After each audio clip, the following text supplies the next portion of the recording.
Okay. We are live right now.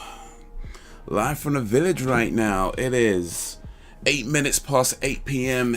in the evening right now on the 8th of November 2021 right now. Ellen Evans 37's in the house right now. We're about to do movie night right now. Netflix movie night right now. Don't be a menace to South Central while drinking your juice in the hood right now. 1996, rated 15, 1 hour 34 minutes long. In South Central LA, a young black man and his cousin with gang ties get caught up in the street life as dangerous yet hilarious antics unfold right now. Wagwan, people, wagwan. Big up Alan Evans for coming through. Big up everybody who's coming through. Big up to you and your crew. But yeah, this is the weekly stream, man. Weekly YouTube stream, movie night, Netflix movie night. How's everybody doing? I'm doing okay, you know. I am doing okay. Oof. Sam B is in the house right now. How's it going? More importantly, have you heard Slipknot's new song? I have not heard Slipknot's new song, actually. I have not. You know, I think... Oh, man, I'm such a moron sometimes, man. Because I did see they posted on their Instagram about new stuff coming out. And for whatever reason, I didn't think to myself, I should go check that new stuff out. I don't know why that thought did not come to my mind. But now I'm thinking about it. It's like, yeah, I did know they have a new song out. But for whatever reason, it didn't actually occur to me to go listen to it. So, no, I haven't heard it.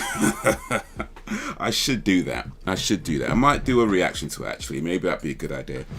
Do a reaction to Slipknot's new track. Maybe tomorrow or maybe Wednesday. I think I'll have some time on Wednesday, actually. I should have some time on Wednesday. Or might possibly tomorrow, but if not, then maybe Wednesday. But yeah, I should check that out. Got it on pause, on zero. Nice! Big up everybody coming through. How is you and your crew? I've been okay though. So let's see. What have I been doing? Well, yeah, just the regular stuff today. Doing the driving stuff and trying to, earn some money to pay bills and stuff like that. All that adult stuff that you got to do. Adults.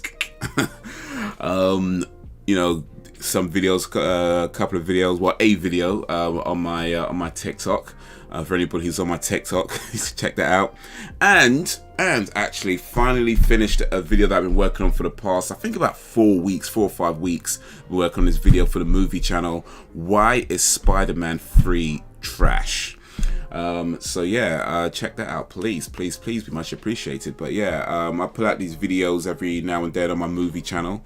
Why is a movie trash? Where I talk about all the dumb things I could find in a particular movie, and then at the end of it, drop a few final thoughts, and just maybe, the film wasn't as bad as we all thought it was. Just maybe there's some redeeming qualities to it. Maybe. But yeah, I've been working on that video for, I think, about 4 or 5 weeks. It's been a while. It's been a little while I've been working on that video. But yeah, finally finished it, finally uploaded it. So yeah, for anybody interested, which hopefully is everybody, check that out. Haze's Movie Room. Why is Spider-Man 3 trash? But yeah, that's pretty much what I've been doing, man. Get it, listen to it. It's awesome. Definitely going back to old Slipknot. Awesome. Yeah, they've had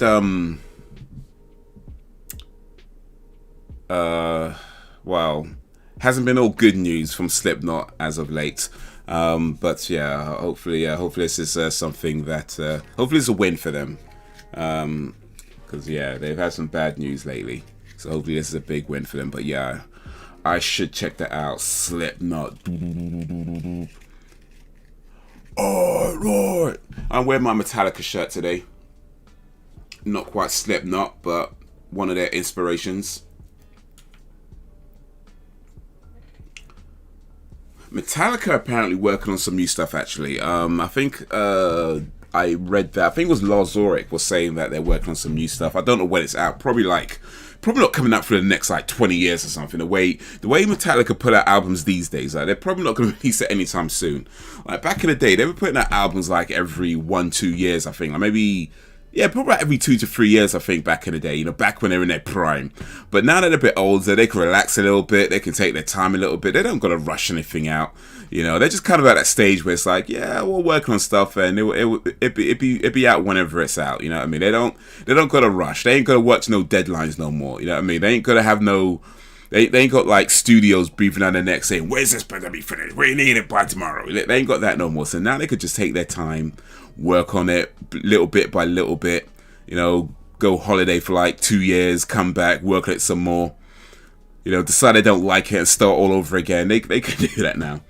They can do that now. But and Chili Peppers as well, they're apparently working on some new stuff as well, which I'm looking forward to. I think the last Chili Peppers album was it's got to be a while ago now. When was the last Red Hot Chili Peppers album? I feel like it's got to be more than, it's got to be close to 10 years, I think. Let's see here real quick. When was the last Red Hot Chili Peppers album?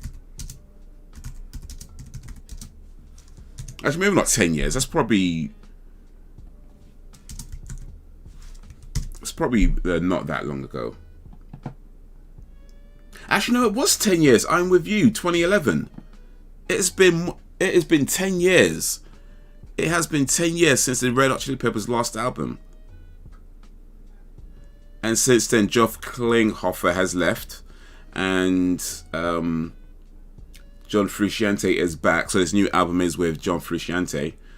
John Frusciante is like, he's with the band, he leaves, comes back, leaves, comes back. He's just in and out of that band, but he's back in the band now.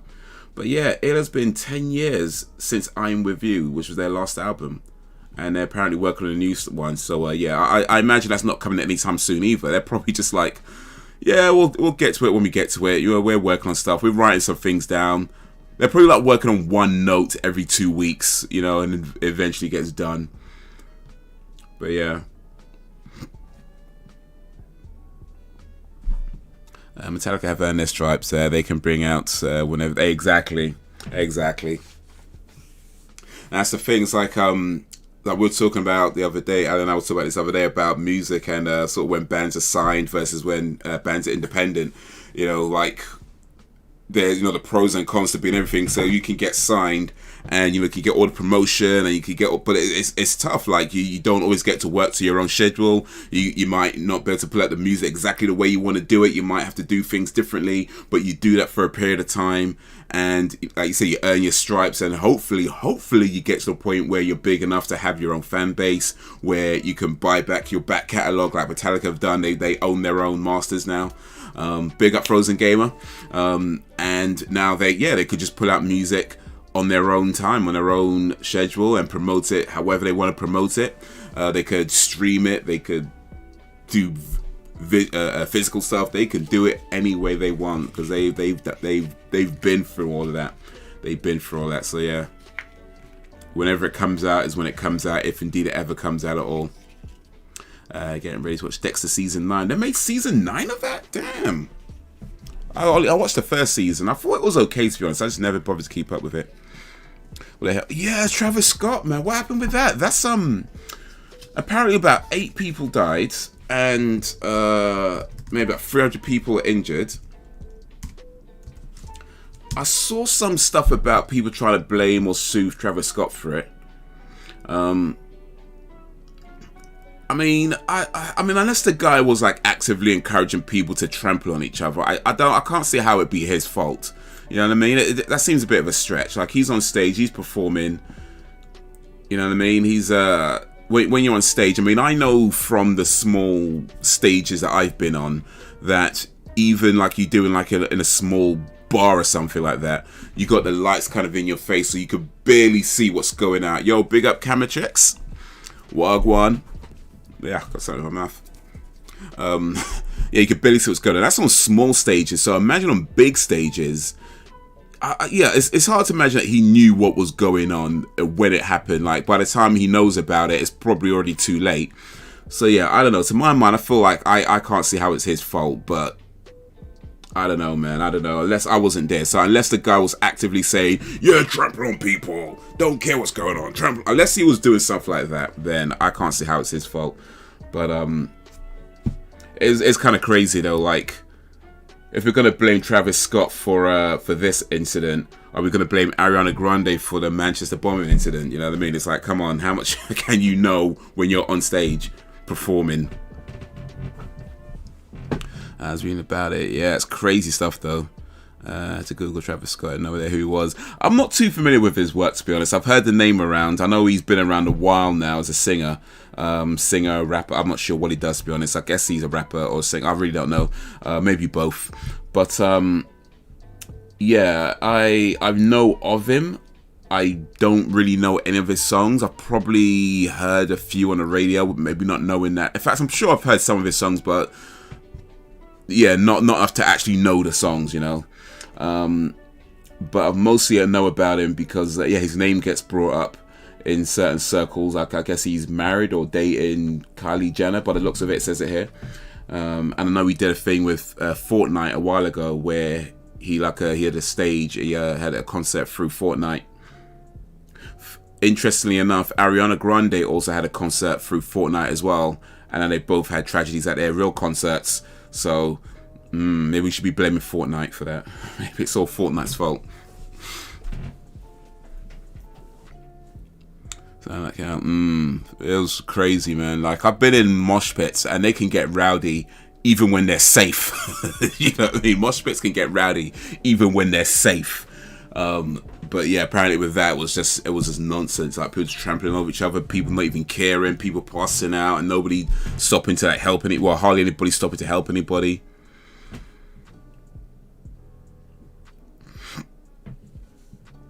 Yeah, I don't know who he was either. I think he's a rapper.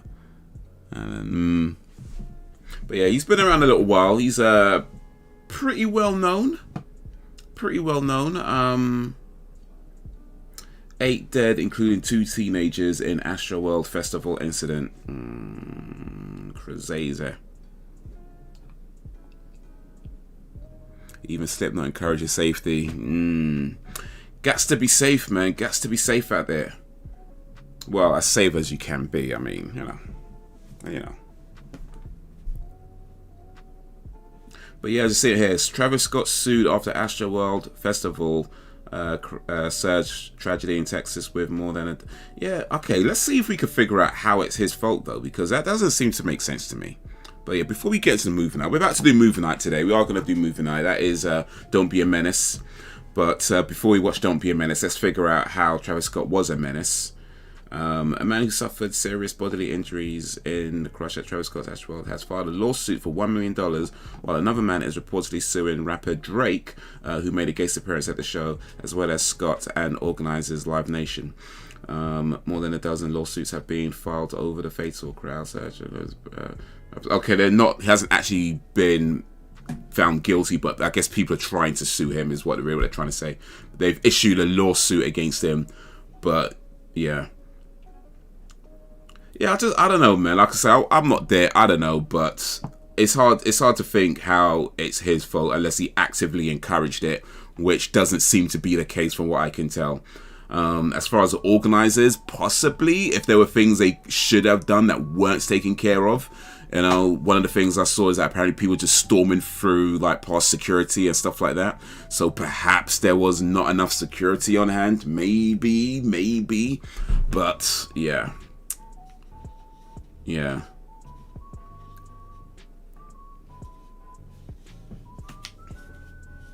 I don't encourage safety. I encourage people to eat Cocoa Pops with banana.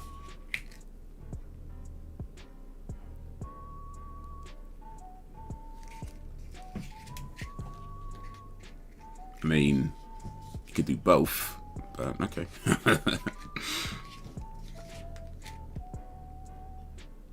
The thing about safety, though, you could only be safe up until a point, until it just hinders what you're trying to do. You know what I mean? Like, there's only so much safety you could employ before it stops you from just living your life. Like, it's like there's safety versus freedom is what I'm trying to get at.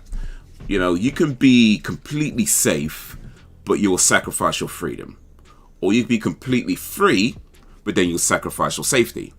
So really it's trying to find that balance that works depending on which situation you're in. How safe do you need to be while still being able to do the things that you need to do? You know, how much freedom are you willing to give up in order to be safe, and how much safety are you willing to give up in order to be free? And just trying to find out where that fits depending on what you're doing and how important it is. You know, but yeah, maybe just don't trample on people though. That's probably just good general advice. I think don't trample on people in concerts or anywhere. I think it's good advice. Come up to Christmas, it's all about cheeselets right now. Oh, sorry, I meant trees. So I'm not sure what either of those are. Okay, that's another thing real quick. Let's say treeslets. What are treeslets? Yo, what up, Brax?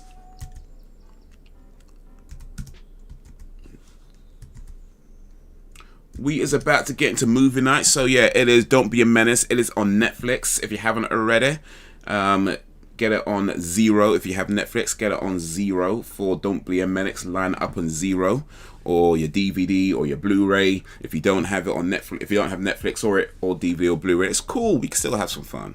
But yeah, we're about to watch that. I'll start it in a little bit.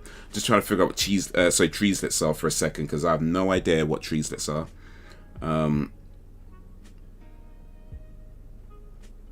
Oh wait, they are actually called cheeselets, but they changed it to treeslets because it's Christmas. Right, I see that they're like little cheese snacks, but they shaped it like the Christmas trees because of Christmas, and they called it. Oh, I see.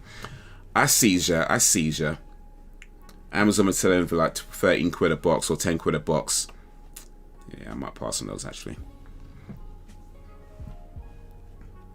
And just up over there in England and shit. Don't be a menace, yes sir. And yeah, that shit went down at the Travis Scott concert in Houston. Yeah, that was crazy, man.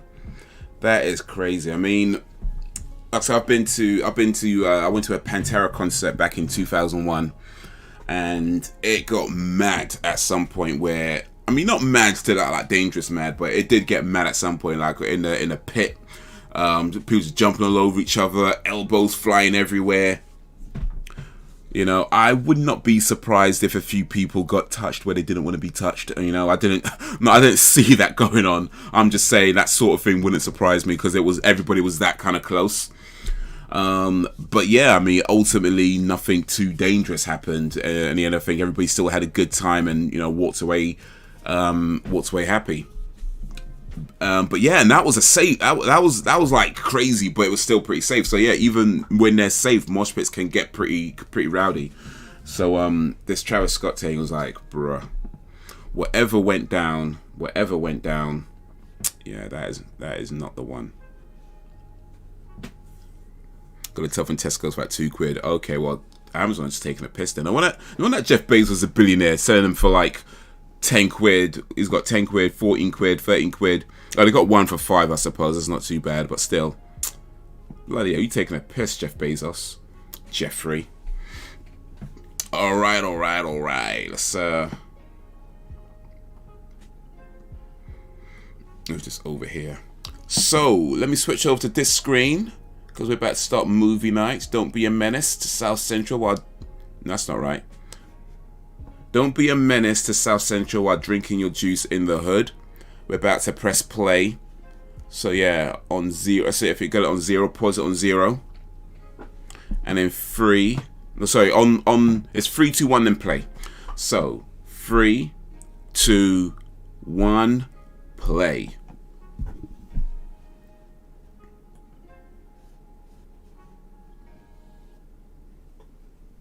Miramax. Well, Miramax era. Well. That's another whole nother thing. Harvey Weinstein owns Miramax or co-owns or something like that.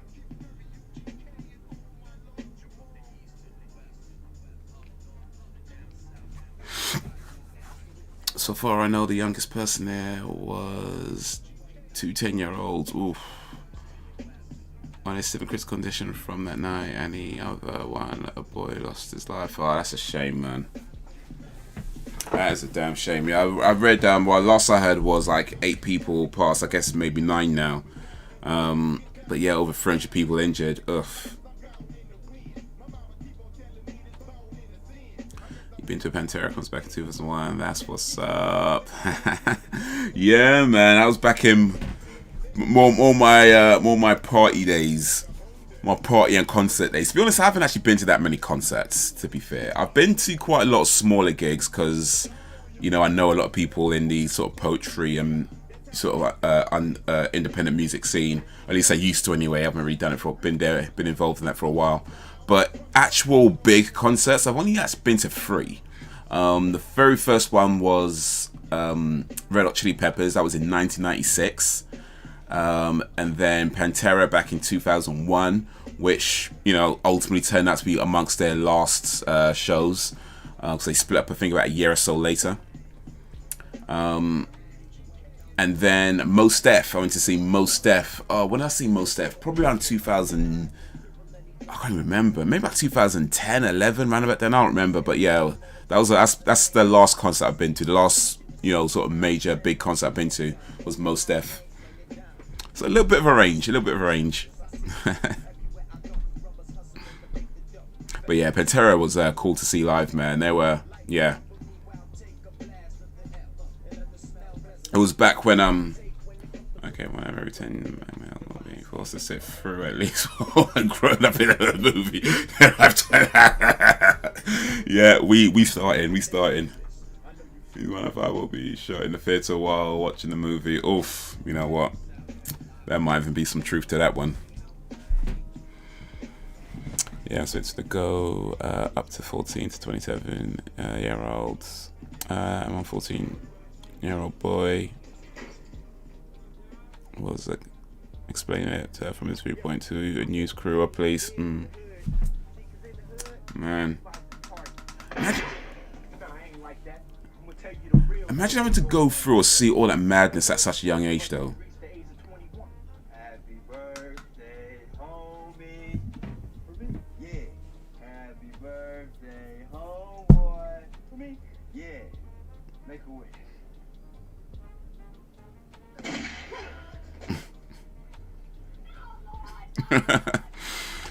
Awesome, yeah. That's Wayans' sister. She's in was that not even your son, is it?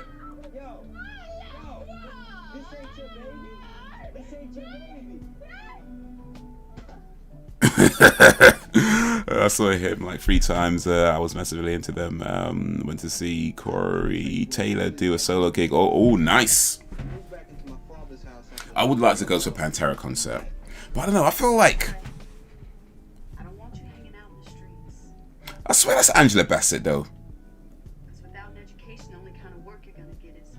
I mean, it's probably not. I'm just like, maybe my eyes is deceiving me, but she looks just like Angela Bassett did in Boys in the Hood.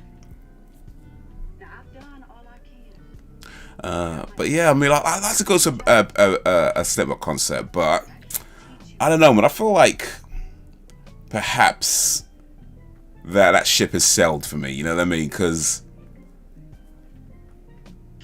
I don't know if because when you look at what they do in their concerts, when they do like the whole, like, you know, getting everybody to get down and jump up, you know, that kind of stuff, that looks so cool. But at this point in my life, I don't know if if I really want to be in that, you know what I mean? It's like I might be like struggling to get back up after a while. It's like, oh, my knees are hurting.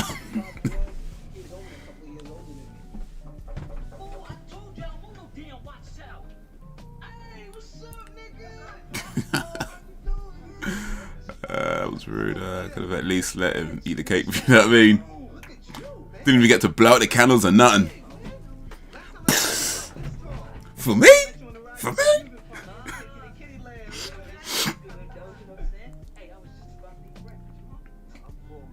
Hershey's, you know, man's eating chocolate for breakfast.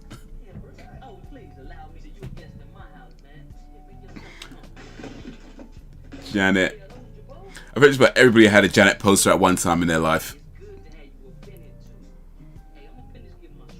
For real, I've been saying if people are gonna go to an event that big, they need to be way in the very back of the crowd. So if some shit goes down, they can easily get away. I'm dying to see Slipknot, but then I remember I have anxiety. That's it, man. It's like, weighing them up. But yeah, I mean, if you go to it's one of these things where, I mean, you're right. I mean, in terms of staying at the back, because in case something happens, you'd be safer. But the problem with staying at the back is all the fun stuff is at the front. You know what I mean? So yeah, it's like you weigh these things up. You can either stay at the back and be safe, but you don't get to participate in all the cool stuff going on at the front, or you go to the front, get to participate in all the cool stuff, but yeah, it could get real bad, you know. $13?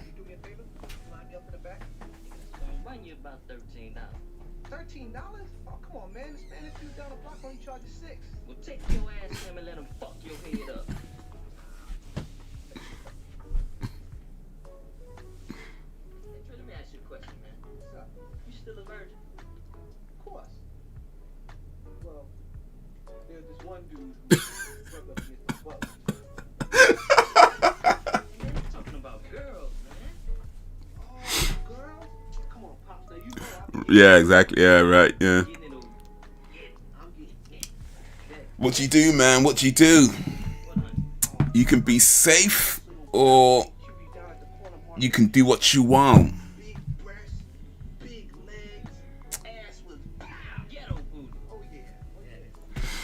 But yeah, man, it's like, I mean, I feel like that's just life in general. I was saying earlier, life in general is just a lot of figuring out.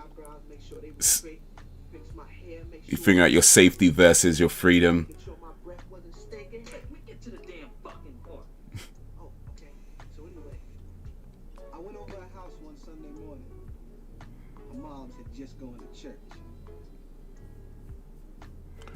I get my tickets, get ready to go. I'll get there ready to go in, all excited. I'm excited, so they will be like, what the fuck are you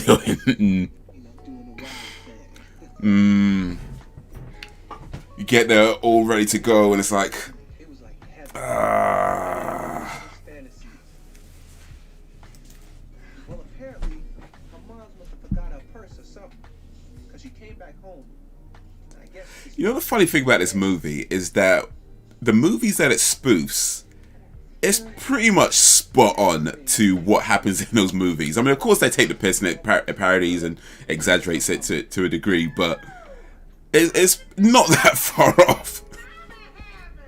I grabbed my things and got out of there the best way I could. I sure do hope you get her number. The girl? Hell no, her mama, she a freak. And get this, man, I was thinking about this last night, about drugs being in the crowds, and I was, right, some people felt themselves getting stuck with, I heard about that as well. I think some security guard or something, I can't remember, but yeah, I did hear about that. Somebody was saying that they felt like they were drugged, and people feel like there was somebody going around sticking needles or whatever in people. Which, by the way, that's actually been a problem in some places where people have been like going up to people in clubs and like sort of injecting them with something, you know, just like kind of walking up to somebody like, you know, all sneaky whatever, and like inject them with something, and before you even know you've been injected, it's like you're passed out. And especially like in some injections, like they're so thin, like you barely feel anything a lot of the time. You're just like, At most, you might just feel like a little nudge, a little, like, whatever.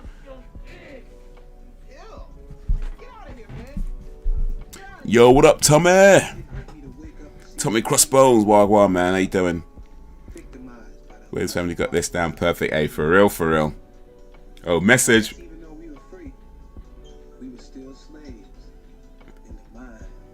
Message. Dame, Keenan Wayans, who plays the postman in this movie, and he directs this movie. Boys in the Hood, directed by John Singleton. John Singleton played a postman in that movie. So yeah, they got this down.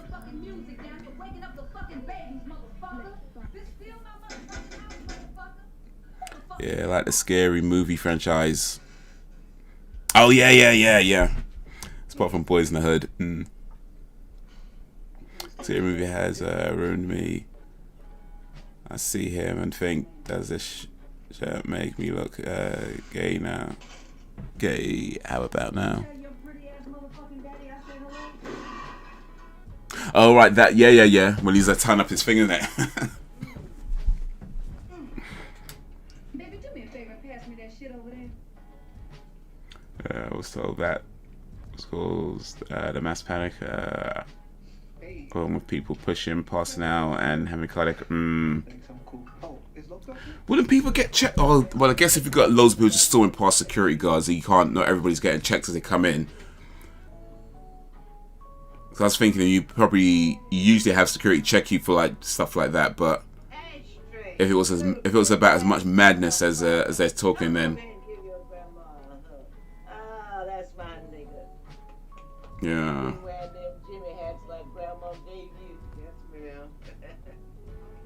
Oh, my old stinky ass is fine, except for my arthritis in my trigger finger. But I can still stick and move. I bet you can. That beating the police give me didn't slow me down a bit. Come on, motherfucker. Give me your best shot. Come on, girl. Go and punch an old lady, are you? Stop. Come on.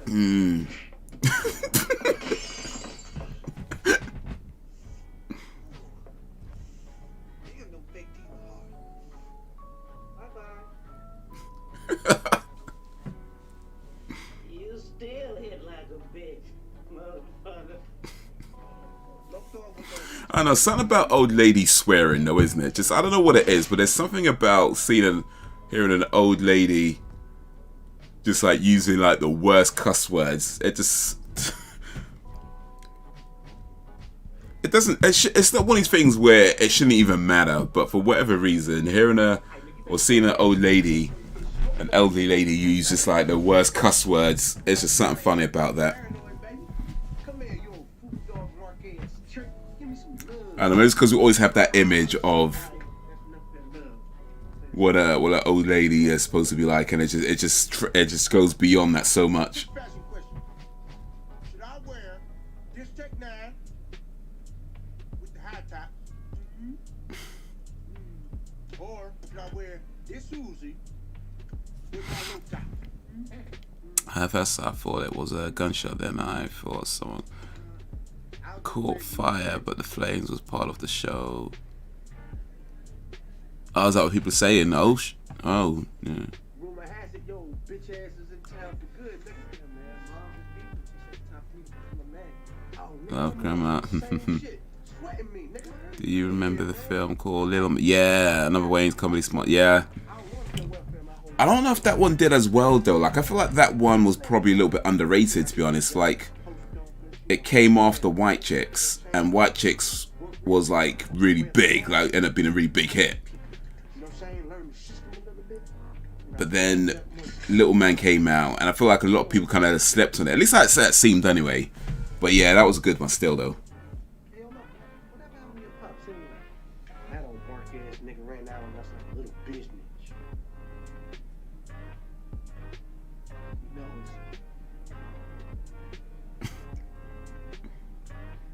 It's kind of tough. Growing up in the hood without a pound of marijuana. Message.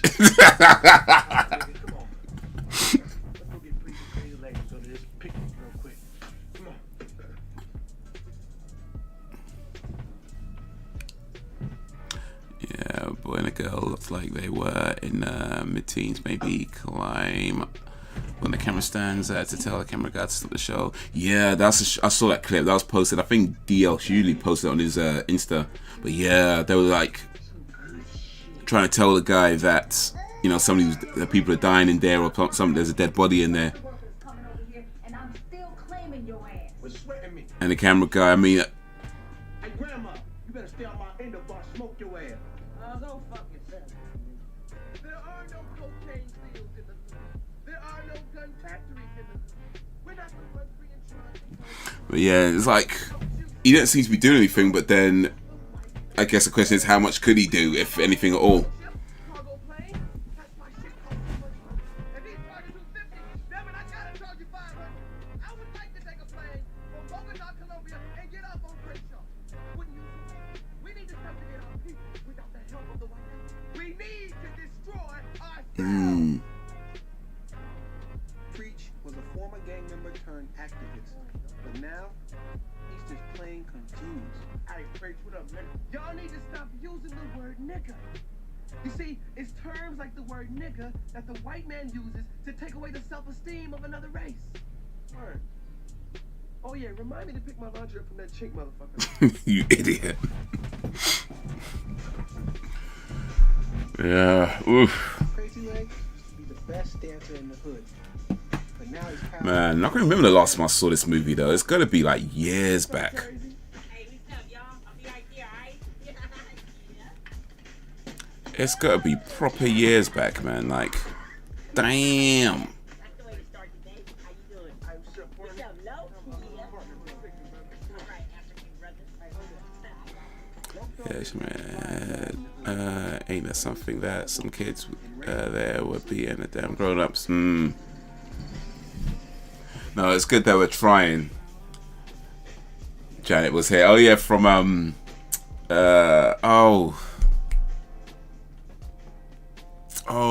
what's the one that with Tupac?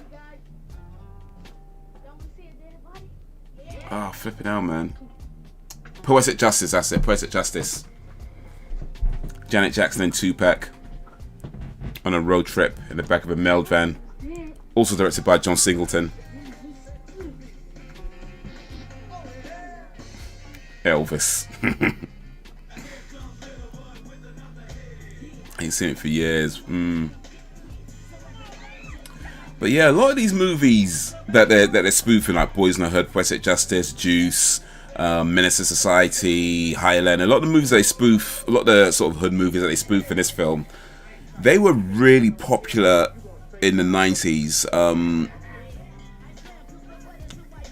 And certainly in my school.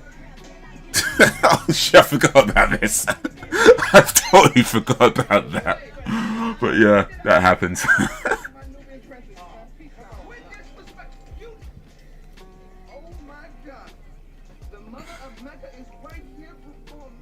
Back when Janet Jackson and Regina King were young things, yeah, they would have been like, I guess,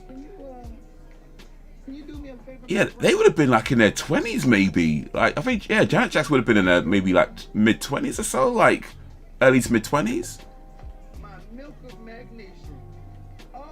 Yeah, she would have been, yeah, maybe about mid-20s, I think. Anyway, she did Poetic Justice.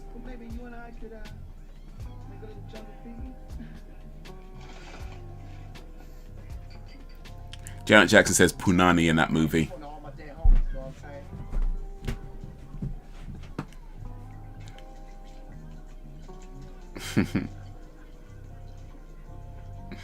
When she says, would you like to smell her Punani? Then breathes on him.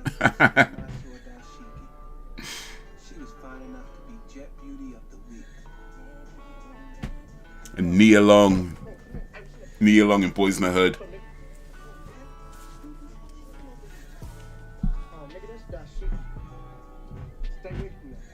Everybody in the hood been up to her.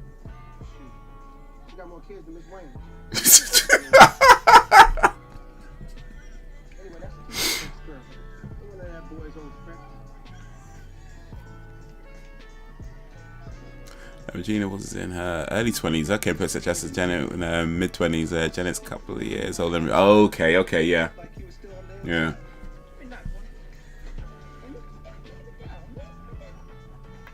Regina King. Oh, she's in a movie on Netflix that just come out. I haven't seen it yet though, but it seems to be getting a good reviews and good responses with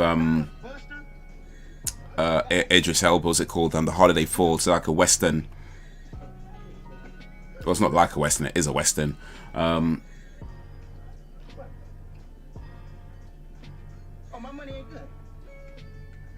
But yeah, that looks pretty cool. I want to watch the trailer for it, so I have to check that out at some point.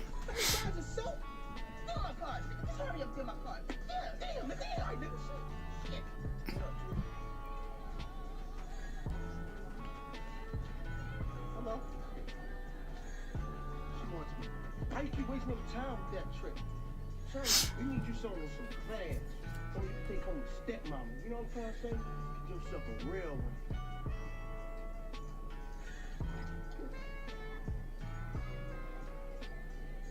Real one. I try. You see that bitch over there? Now that's a lady. So apparently, Sean Wayans is doing more DJing these days.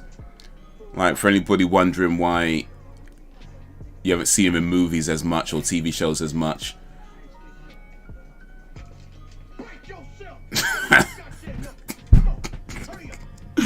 Yeah, apparently he's doing more DJing these days.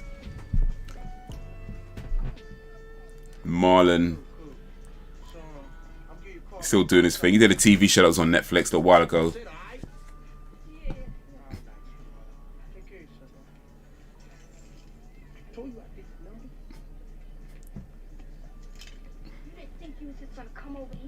Out on me and then leave me, did you? Huh? You better recognize, motherfucker. Oh, you were so sexy. Yeah. What's your name? Hey, What's that show called? the gun my mama used to shoot my daddy. Oh, that is so beautiful. You want to dance like that? Yeah, you know it. Out of concrete, well, the gun's time, right? Okay. 1, 2, 3. Alright, not the Oh man, they just don't make them like they used to, man. Bye. Jewelry.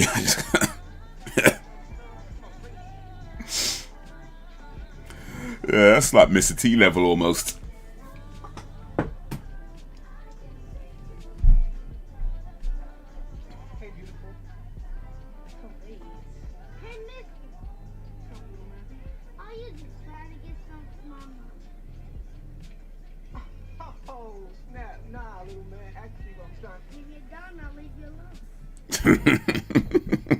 It's hustling.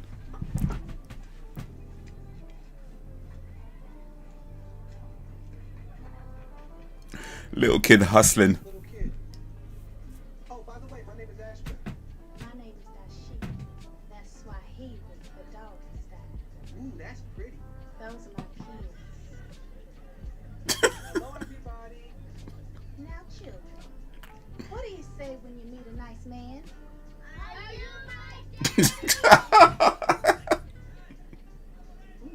All I know is I really like to take you out. Oh, you and your second kid. Miss T. Sounds nice. But I'm really in a couple of days. Really? Man, I can't wait for the day I can move out of the Well, look, I know I just met you, but you're welcome to come along. I mean, I need somebody to help me change all them diapers. Is that it? Diapers? I used to change my father's diapers all the time. Listen, Man. think about it, okay? And if you're serious, let me know. Let me know. Let me know. Oh, that was Aaliyah. Rest in peace, Aaliyah. I mean, they wouldn't have been referencing that song, I don't think. I think Aaliyah released that song after this movie came out. But still. You're tripping, man. Nigga, that's old news. Think about it. Been in jail 5 years now. Man, it's only been 1,825 days. 6 hours, 13 minutes. She could have waited. Whatever, I'm just saying, why go back to jail, you know? Man, I ain't worried about jail, man. What the fuck? You sound like a bitch. Bitch. Man, I ain't worried about jail. Shit, man, I don't give a damn about going to jail. Nigga, take me to jail. Take me to jail. Lock me up. Lock me up. Go away, kid. Go away, kid. I ain't afraid to fuck somebody who's saying,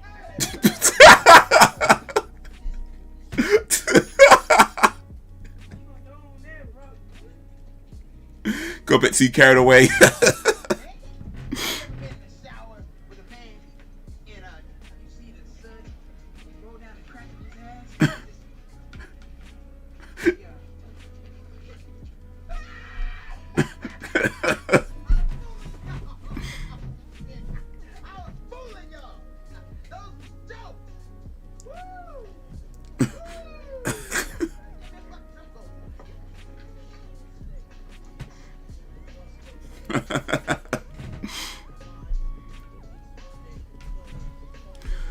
Man, I don't usually be kissing like that when I they don't make them like they used to.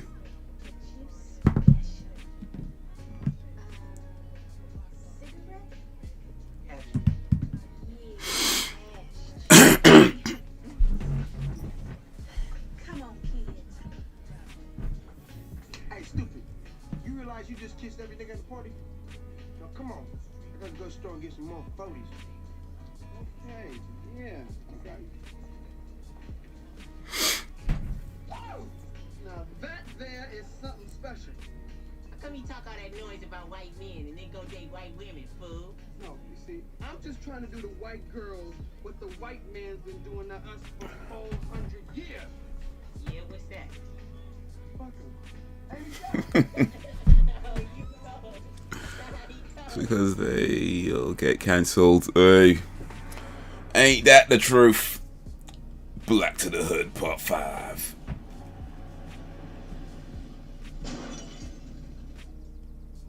Yeah.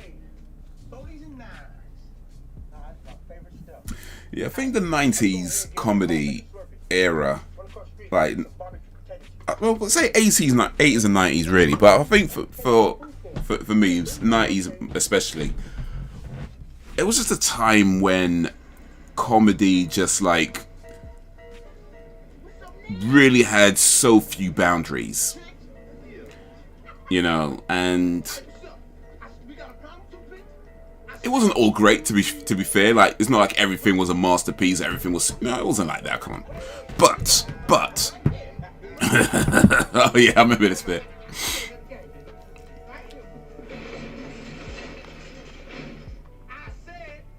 Do we have a problem? Yes, you better get your stank ass up out of here before I cause a nuclear holocaust up in here, fool. Let's go. Oh, come on. Hiroshima and nigga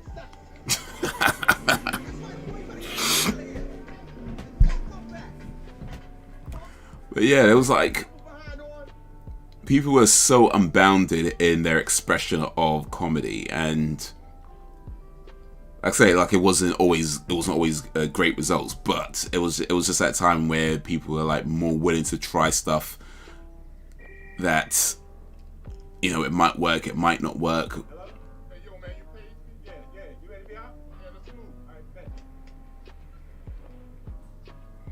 I think the thing about today's comedy movies, or let's say even not just today's, but even the last maybe 10 years or so, is that a lot of comedies, you know, they're funny, right?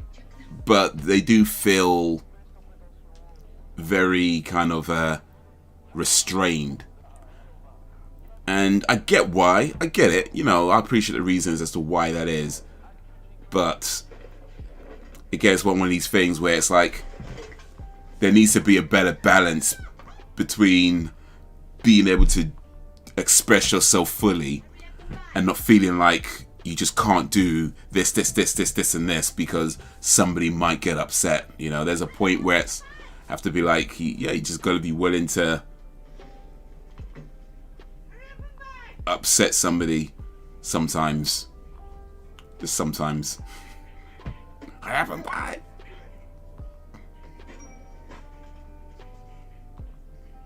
Hey.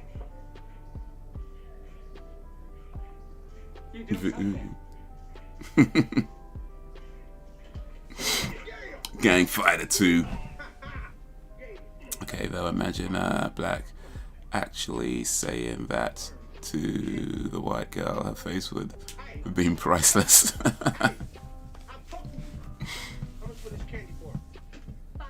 I might use that as my next chat up line, actually. That's my next shout line. Next time I'm out and I see a girl, I'm just trying to do. That's good. I'm gonna use that.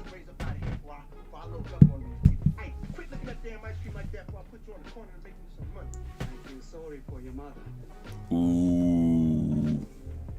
What you say about my mama? Oh no, drop. Let's go home. Go home. Come back. My mama. Joe. You bring it. Alright, go back. $5.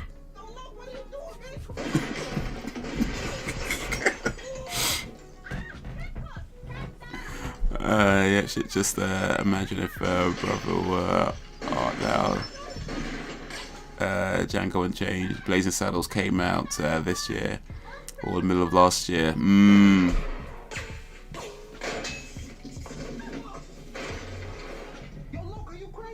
mean, brother were out there.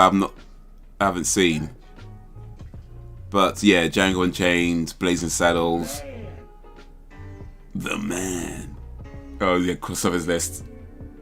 Look, dog. Have a nice day. Oh yeah. He's good. Come on, Trey. Let's get out of here. You could post in the back there, Robo Pimp 3. But yeah, like, I mean, I think especially something like Blazing Saddles, like if that film made exactly how it was, came out this year, it wouldn't go down too well. Oh, excuse me.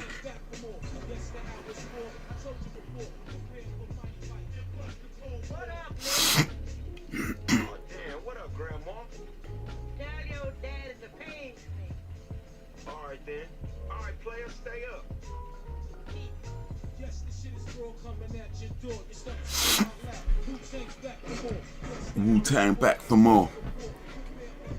What was I thinking of though? Yeah, I think like probably the Dave Chappelle show, you know, back when that was on. That's probably, to my mind, I mean, I don't want to say definitely. I don't want to say definitely because I'm not the authority on these things. But to my mind, I feel like that's amongst the last times we really got, you know, unfiltered comedy.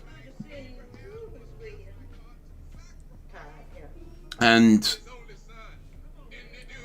yeah, it took its toll. I mean, if you know the Dave Chappelle story about why, you know, he ended up leaving the show because he felt it just wasn't what he wanted to be doing anymore. But yeah, I feel like that's the last time, to my mind, we really got that kind of get the laugh at all get the laugh at all costs. You know what I mean? Like get the laugh, do whatever you need to get the laugh. That kind of comedy, like that feels to me that, if not the last, amongst the lasts. You know. And ever since then, it has become more and more reserved. And yes, you know, there's good reasons to be held back at times, but it always comes down to that thing of how much do you hold back before you're holding too much back, and how far can you go being unfiltered before that becomes a problem. There's always that balance, you know.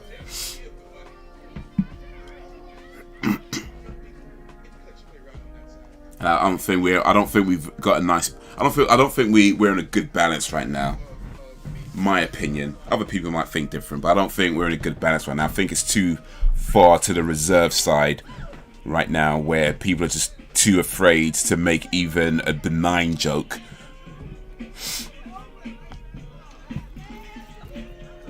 And yeah, I love that song. Got it on YouTube playlist.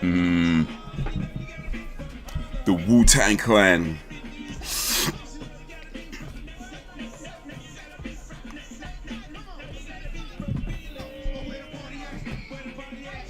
Yeah, Granny getting the moves on.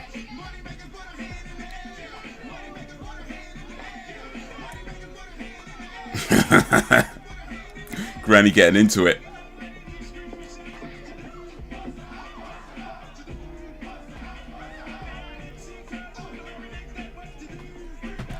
Is there a good reason though? As long as it's not coming from a hateful place, people need to chill and learn to laugh at themselves. Well, what I mean really is more the effect it takes on the comedian. In terms of being yourself, like, completely, you know, it's a good thing generally speaking. But sometimes, depending on who you are and how you're trying to present it, like you know, like with Dave Chappelle, like, and he ended up leaving the show that he created because he felt that what he was doing and what, you know, the show become wasn't really where he wanted to be going, and it kind of felt like he couldn't just change it, you know, because it's already become this thing now, and he just kind of felt like it's not in his mindset. So that's more what I meant in terms of the toll it takes on the person doing it. It's like, yeah, it's good to be yourself unfiltered, but sometimes that comes at a cost, you know. But yeah, in terms of like how people receive it, yeah, I think you're right in terms of that. Like, if you know that it's not coming from, that's all my Epps, by the way. He was in Highlanding. If you know it's not coming from a hateful place, then there's no real reason to be offended by it. I mean, you don't have to like it, of course. That's always a choice you can take. But if I know that a person is not trying to be insulting, then it's a case of saying, well, you know what? I don't particularly like what he said, so I'm not going to watch it, and let's leave it there. You know, I don't need to be like, I'm so offended by this, and this must not exist. This must be taken off all platforms because I don't like it.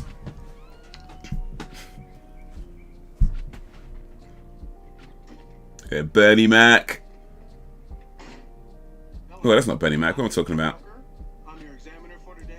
I just lost my black card, by the way. That was not Bernie Mac. Someone's going to revoke my black card right now. My bad, my bad.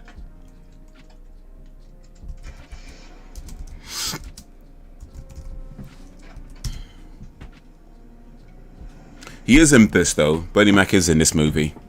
That's not him, but Bernie Mac is in this movie. For real, and do check out Brother Where Art Thou? George Clooney and 4 other actors are in it. Yeah, Brother Where Art Thou? I have heard of that film. I think it came out a while back, isn't it?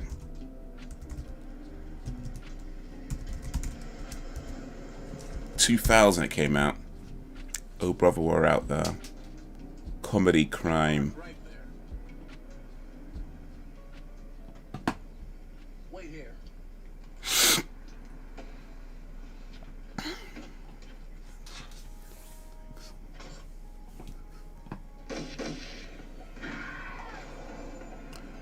Oh brother, where art thou?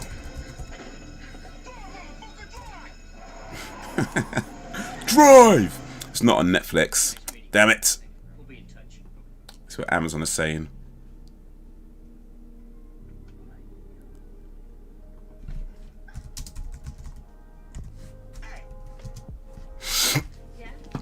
$5.99 to buy it on Amazon. That's not too bad, I suppose.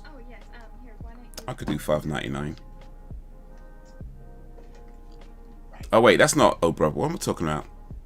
That's the Many Hysteric Goats. What the hell? That's not what I searched. Oh Brother, what? That was not even on Amazon. That was the wrong movie I was looking at.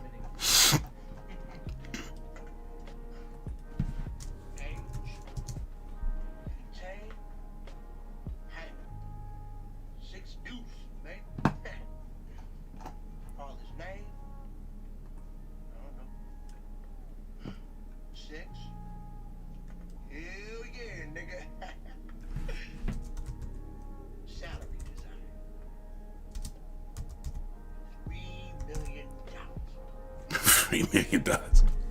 Disney Plus don't have it either. Damn. Don't nobody got this movie, man. George Clooney's best film is Dusk Till Dawn. My mind can't be changed. Dusk Till Dawn. You know, I still ain't seen that yet either, you know.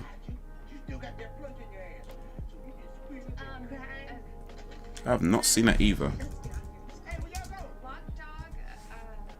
Mr. Loaf Dog, you're next. Mr. Lock Dog? Yeah, right. Yeah, no, my God, yeah. George Clooney's best movie. Let's see. He's done a few good movies. I think his best one though has to be Batman. Like I don't think he ever did a movie that was better than Batman. That was by far his greatest filming achievement. Was when he did that Batman movie with the bat nipples. Your hobbies are drinking, smoking weed, and all types of ill shit. Do you drive an automobile? With or without the boot? Doesn't matter. Well, congratulations. You got yourself a job. Right on, huh? Seatbelts in. Don't worry. They won't be necessary. Hey man, how you work this radio?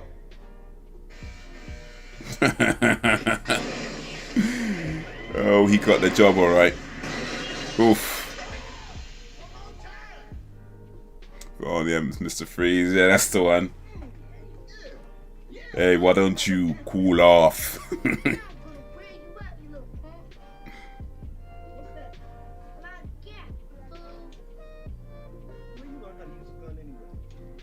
Dusk Till Dawn is $4.99 on Amazon. Actually, it's not too bad. It's not too bad. Don't you know that you and I are an endangered species? Why? Because we're black males? No. Because all the rappers are taking all the good actors. Listen, Durag, having a gun doesn't give you any power. You wanna know what real power is? Yeah, now that Batman movie wasn't particularly good at all, but I don't know, maybe it had its charm. Joe was a crash test dummy. Hey, somebody's got to do it. It is like a gun. And you're gonna load it up. Itty bitty bullets. Oh, knowledge. Message.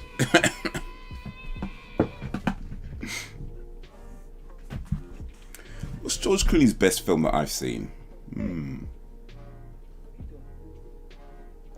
I'm not sure, you know.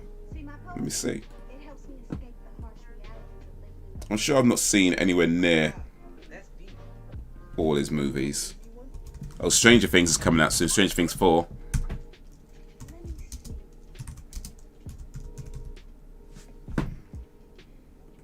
Love is by far the most precious thing on earth. Like a rose's fragrance or a child's birth.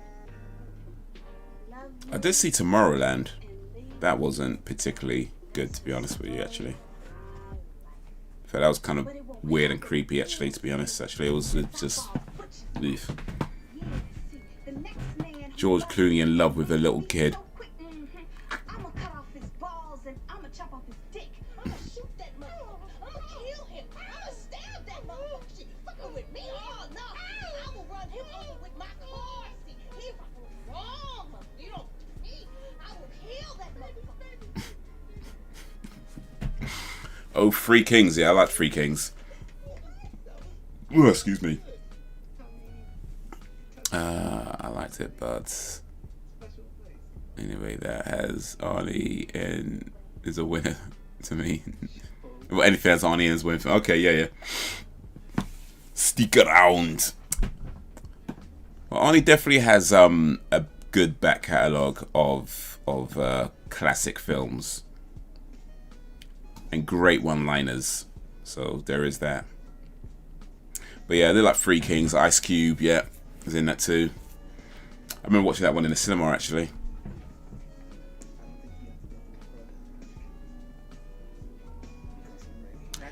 Yeah. That actually might be my favourite George Clooney movie that I've seen. I ain't never done foreplay before. But yeah, I don't think I've seen that many when it comes down to it. Who needs foreplay when you're jacking off? Kool-Aid. Red flavour. Those who know.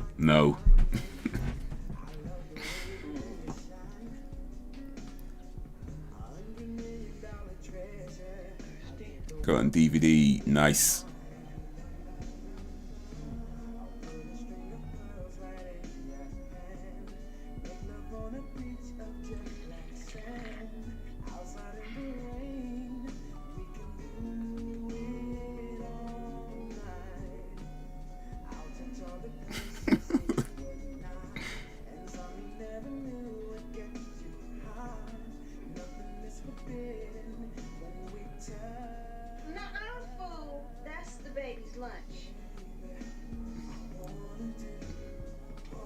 Ocean's 11, okay. Actually, no.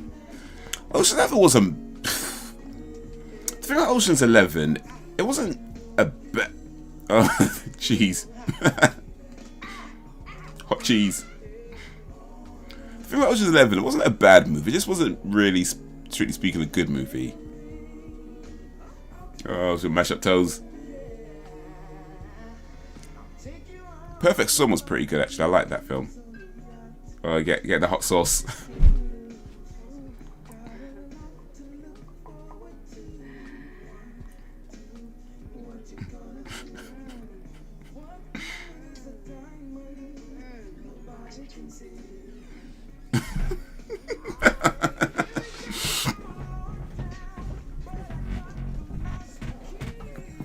Ocean's 12 was really not that good at all, actually.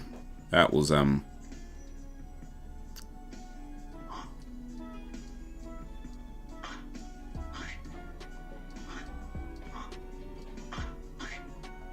Was it Ocean's 12 or Ocean's 13? I don't remember, but yeah, one of them really was like, ugh.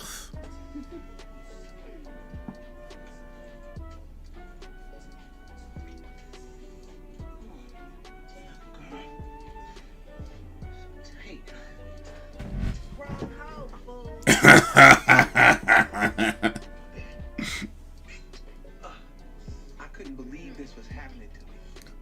I was losing my virginity to the woman of my dreams. Talk dirty to me. That's so gross. I don't know, man. What, you never sucked toes before? I'm just saying. You never get a little freaky?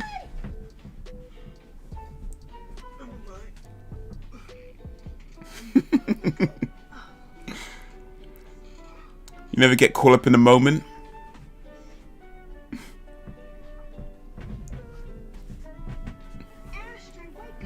You never just, go with the flow and...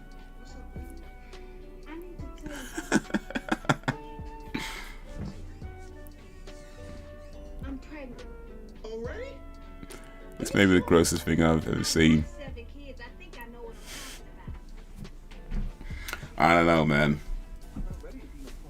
Well, actually, if that's the grossest thing that you've seen, then I would say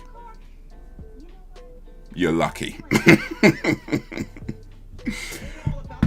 I've definitely seen far grosser things than that. That's pretty tame, actually.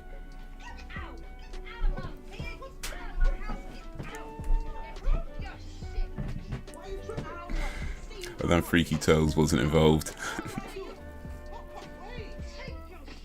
Oh, girl, come on now. Hey, this ain't mine.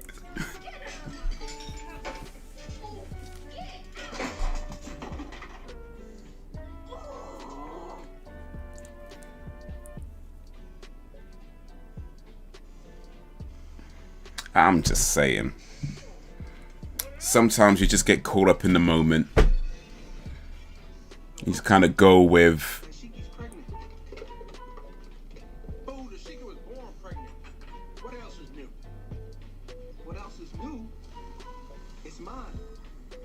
Oh, man, are you sure? She said I was the only one she'd been with in the past. Yes.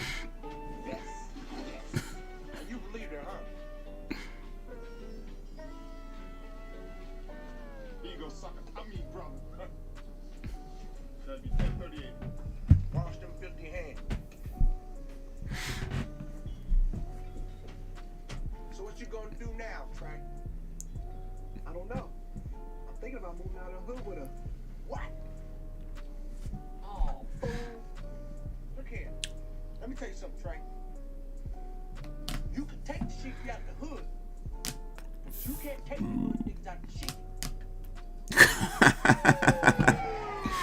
You can take the Sheiky out of the hood.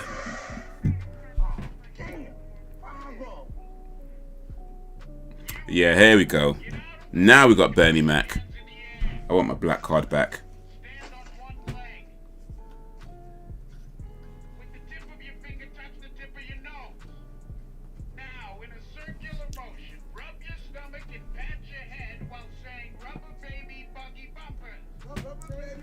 Cups, MTI would have asked for my money back. You don't even know. Yeah, because he wasn't even pouring it, wasn't he? Here you go. Well, he did call him sucker, to be fair. Here you go, sucker. I mean, brother.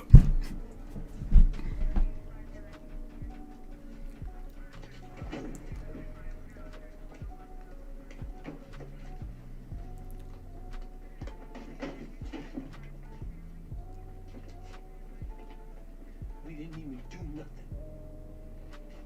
What? Oh, you think you're tough? Oh, man. Rest in peace, Bernie Mac.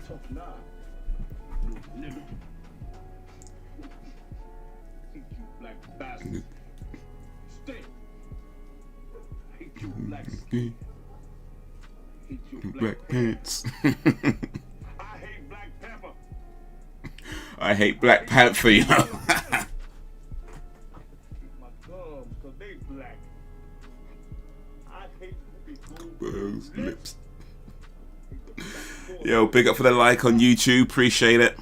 Most of all, I hate that black ass Wesley Snipes. Move it.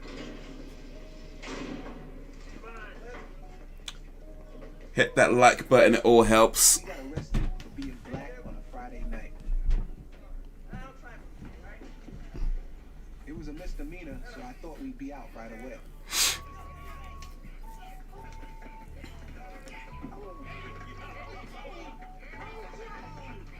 Rodney's right, you know. Oh my days.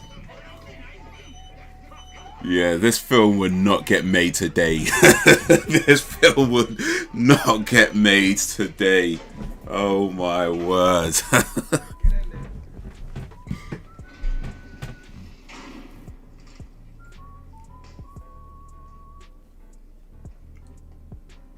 up, young blood? Swam?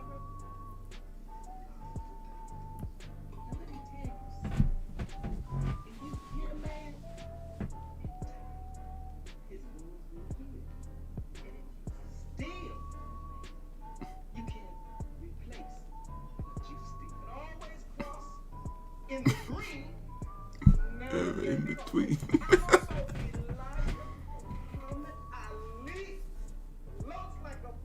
I stink like a bee. Just thinking about spending another minute with Farrah Convict.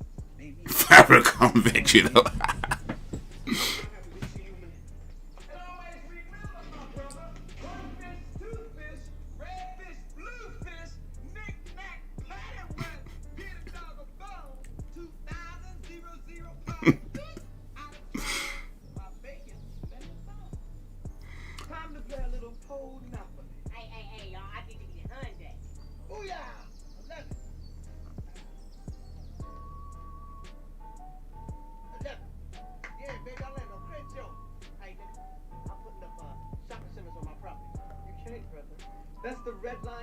Prison cell with a nice lampshade. Yeah, you get the nice lampshade, but you also get the guy. You can either have a prison cell with no lampshade, and you know maybe some peace, or you can have the prison cell with a nice lampshade, but you gotta put up with that guy. Oh, is it worth it? I just finished watching Dexter. It was freaking amazing. Okay. Do you reckon it's worth getting back into? Because like I said, I did watch the first season, and I didn't not like it. I just didn't feel like I wanted to continue with it. But what's your verdict after watching 9 seasons of Dexter? What's your opinion on it?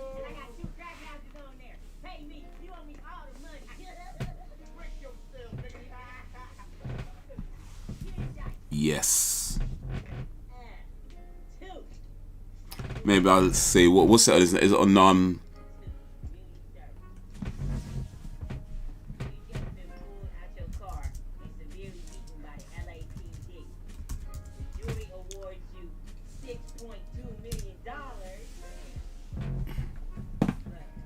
Dexter? Nah, okay. You gotta buy the seasons on this one. Yeah, maybe we'll wait till they're free to watch. This is the final season. Okay. Yeah, there's 9 more episodes left. Right, okay, it's the 9th season, final season. Okay, gotcha. This is not quite over yet. The dude's cooking bacon, I can deal. So you get a nice lampshade. You gotta put up with that guy, but he's cooking bacon. Let's see. But is he actually no? He did offer the guy. I was about to say was he sharing the bacon, but yeah, he did actually offer the guy some. He did offer the guy some swine. So yeah, fair enough. He is sharing. Sky Atlanta. Okay, I don't got that.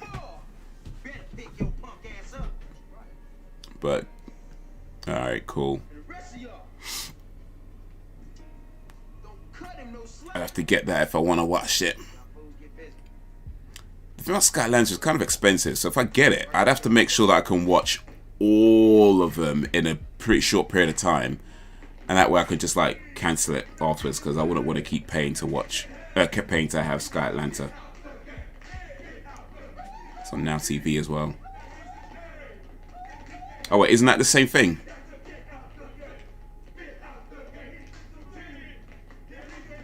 Oh wait, no, Sky Atlanta. You mean the TV channel Sky Atlanta? Okay, because yeah, you know what? I'm thinking of the Now TV Sky Atlanta. I've already had my 1 week free though, so I ain't getting that again. Well, I mean, I could if I wanted to. It's not hard, but you know. Don't have Sky. Well, you get 1 week free. I'll just cancel Sky. I can't afford it. It's a bit much, to be honest. That's what I'm doing. Because I've got Sky. I've got Now TV for the movies actually right now because they have like a special offer on where you only pay like $2.99 a month. But as soon as that's over, unless they're going to give me another special offer, another acceptable special offer, I'm gonna cancel it. Like I'm not paying like it's like $9.99 or whatever it is normally. I ain't paying that much. I ain't paying that much. After stopping one of Toothpick's boys, we knew we had to go get some backup. So we went over to our homie Old School's house. Are you sure this guy's gonna have our back? Hey, Trey, let me tell you something about Old School, alright? He's the most dangerous OG on set. Let me tell you, young punk, something. Hey, Antonio Fagar. He's in all the black movies. Well, a lot of them anyway.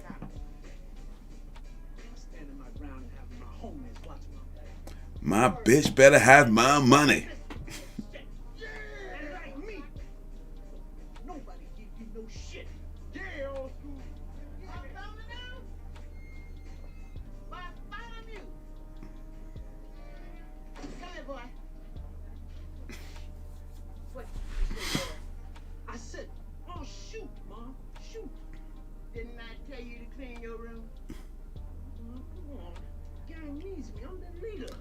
Only getting it for Dexter. Then I'll cancel it. I was going to cancel Disney as soon as The Walking Dead was done, but the kids like it, so it looks like I'm keeping it. Oh.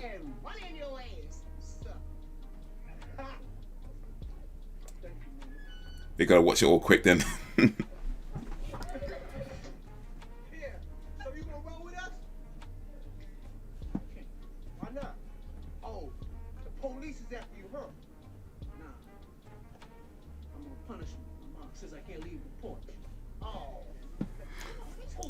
Dexter New Blood.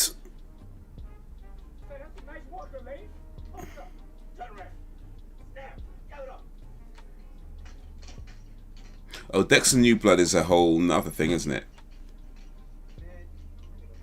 get out of this place. Well, what you talking about?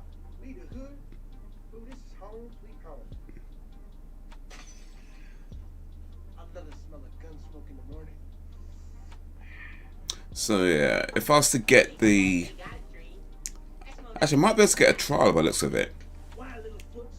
You got a dream? I might be able to get a free trial for Sky Atlantic, because I haven't had a free trial of that yet. But I'd have to do it at a time where I know I've got time to get through these episodes, so if it trial's only for like a week or something, isn't it?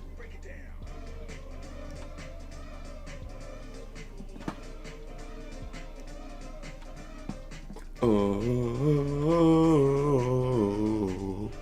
that granny's from Friday. She played Jehovah's Witness at the beginning of the movie. Yeah, a lot of the actors you'll see in across movies, you know.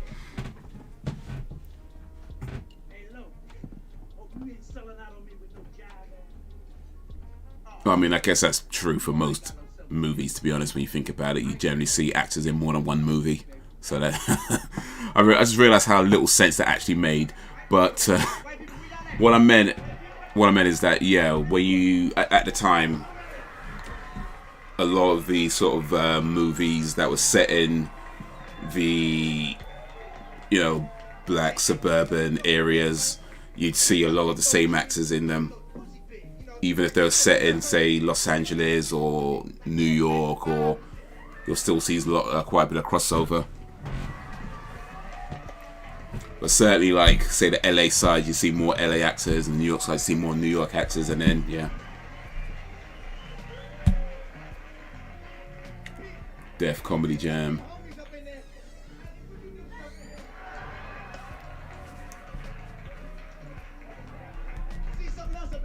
You'll end up like The Walking Dead after you finish watching it. Probably. I still need to get through The Walking Dead as well. I've kind of fallen behind on that.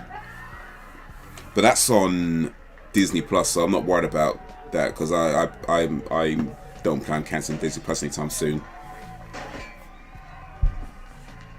I just started watching Avatar: The Last Airbender recently, actually. Just watched like the first 4 episodes.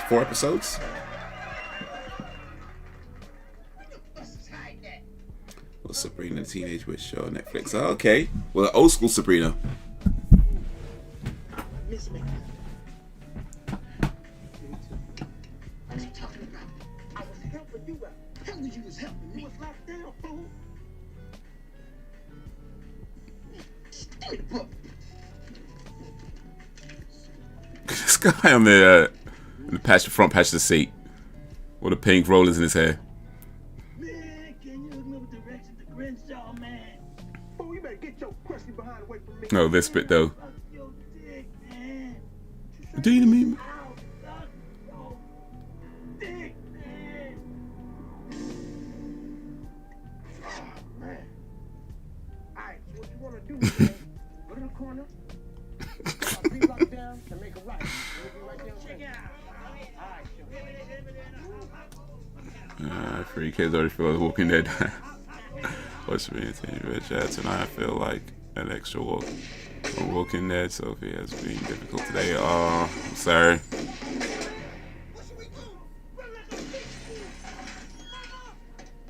It was good, but not great. No, I knew it was completely different. It was dark.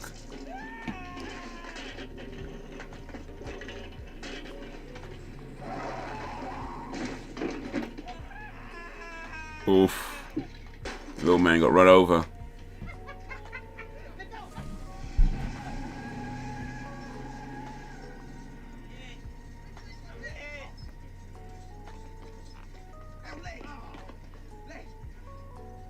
You okay, man?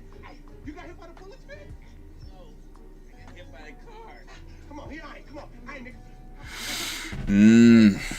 Get his baby shoot. I ain't, nigga. I know you come on.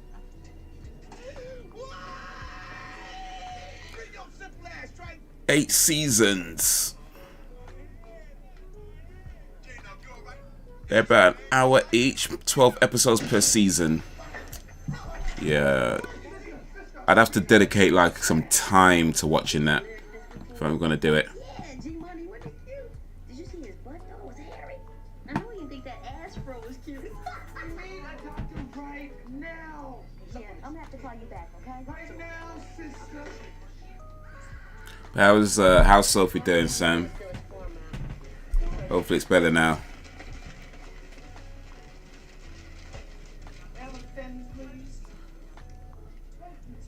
Excuse me. You know I can get some water around here? Oh,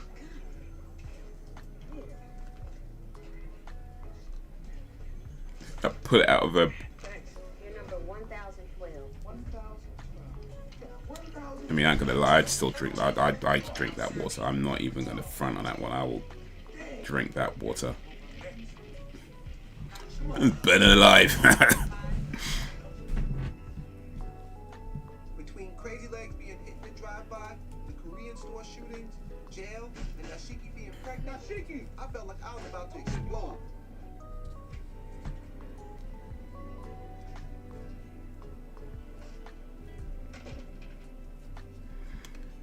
Yeah, this is even boys in the hood.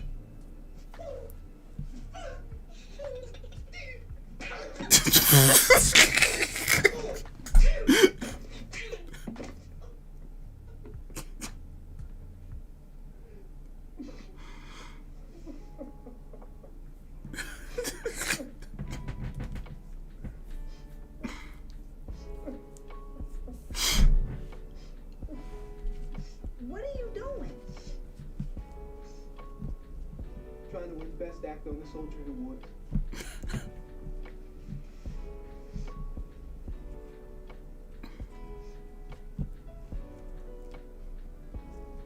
Look, Nashiki. I'm sorry about last night. I thought about it. And I want to be a father to my child. And another thing. She went to bed I also realized happier, but she broke my heart tonight. She asked me why her life was so hard. Had to fight to keep. Oh. Oh. What do we need to do before we go? Oh. Look, I'm taking the kids and I'm moving out of the hood. I just want them to come say goodbye to their daddies. One day it will all make sense.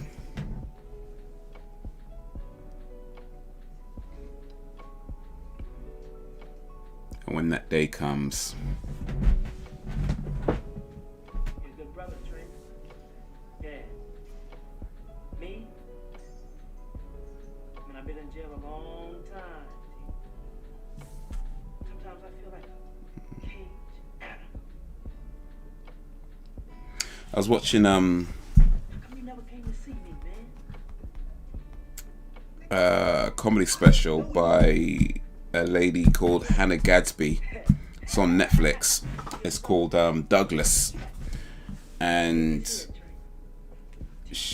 part of the show is her talking about her being diagnosed with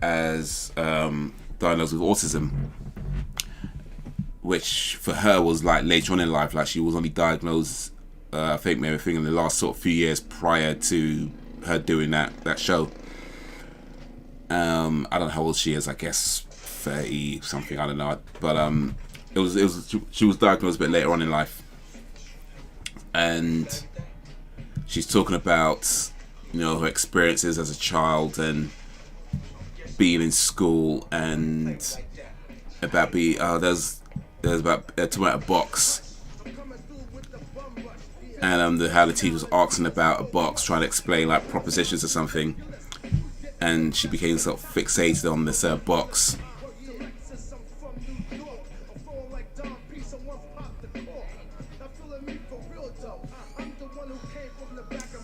I don't know. I'm just trying to say that maybe, hopefully, within. It's tough now, but one day, you make sense of it all, and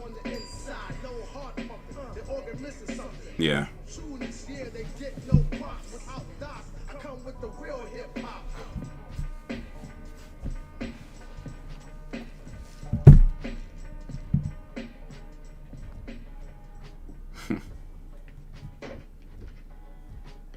Hey, what's up, Christ. Donate blood, yes sir. Hey, brother.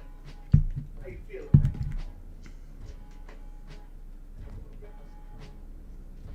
Doctor said I ain't ever gonna walk again.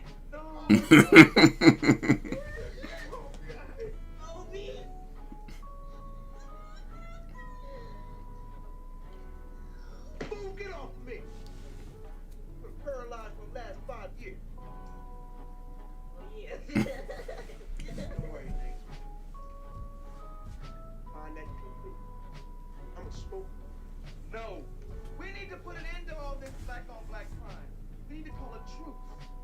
What about that time you shot Byron? Ain't that black on black crime? Byron was light skinned. You idiot. You about to go to this park? Yeah, You gonna be doing some drinking? it's a little something. Let me tell you about drinking and driving, man. Boy, that shit is fun, man. Yo, what you do is get yourself a 40, right? Then you get on the freeway, bam, 185. Then you turn off your lights, then go to steering wheel, boom. It will bug you out, boy. You gotta try it, man. I'm gonna try that. I'm gonna try it. Hey. Yeah, don't drink and drive. That's You know you gotta be 18 and older.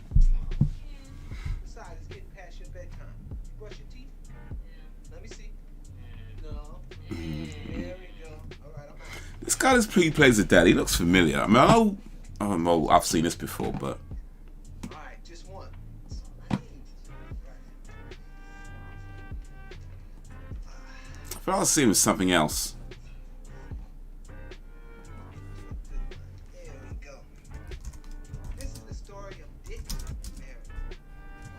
Mary lies on the bed, spirits are dying. She knows she has autism. I've never hidden that, but she doesn't understand it. I call it her superpower. It's what makes she special. I can't take away her hardships. All I can do is support her. Indeed. Support her as best she can.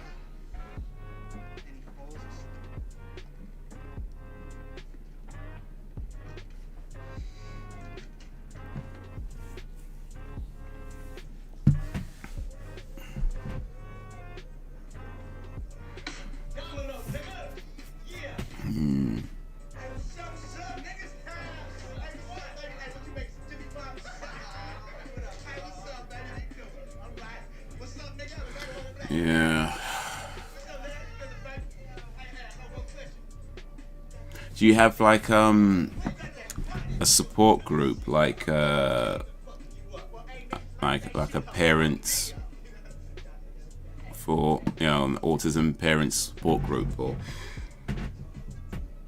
I don't know if those even if they exist, but just saying if there's, is that something that you do, like have like a group of people with like similar situations?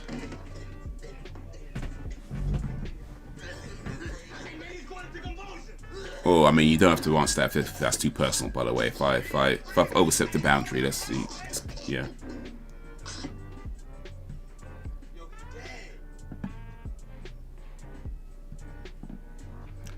Still waiting for L's test results to come back. Also, yeah.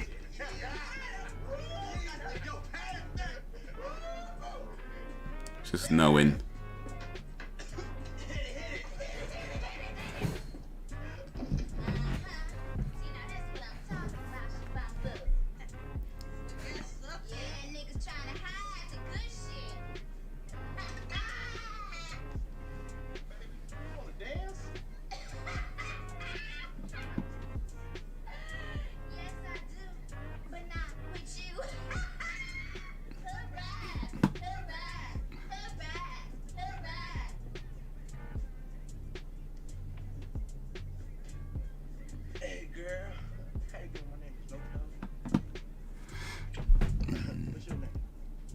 But yeah,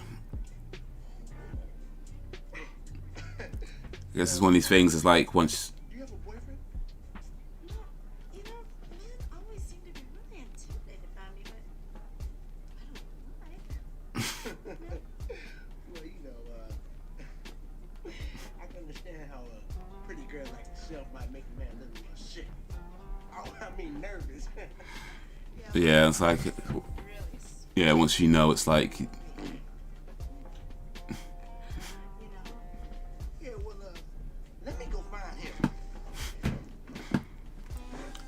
How's this guy like getting a blowjob from a crackhead and he's put off by a woman picking her nose and farting? That don't make no sense at all. This guy just let a crackhead suck him off, but a woman who picks her nose and farts, that's too much. I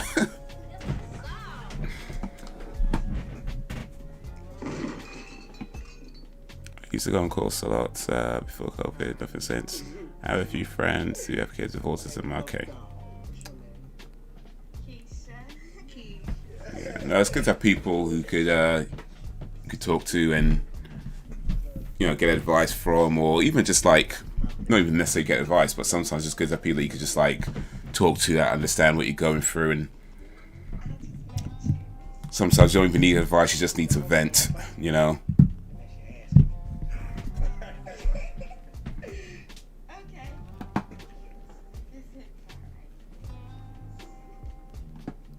GBS test results, gotta wait till Friday.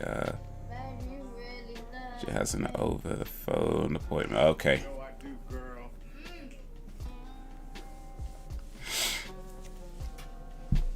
Now, whatever the results are,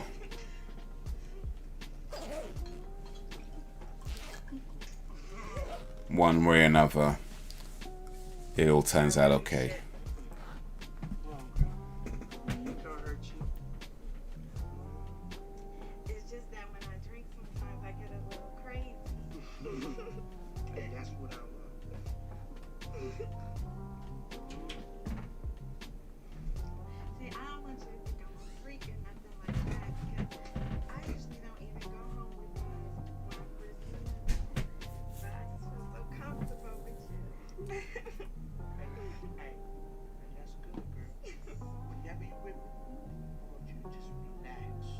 Be yourself. You are so nasty. I should be. Hey, whoa, hey, come on, baby.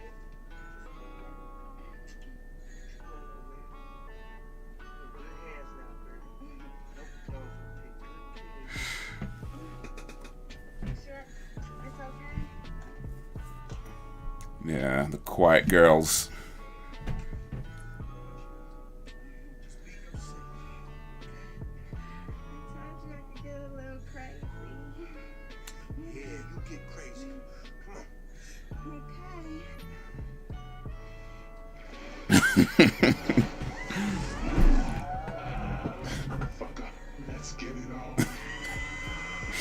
Oh.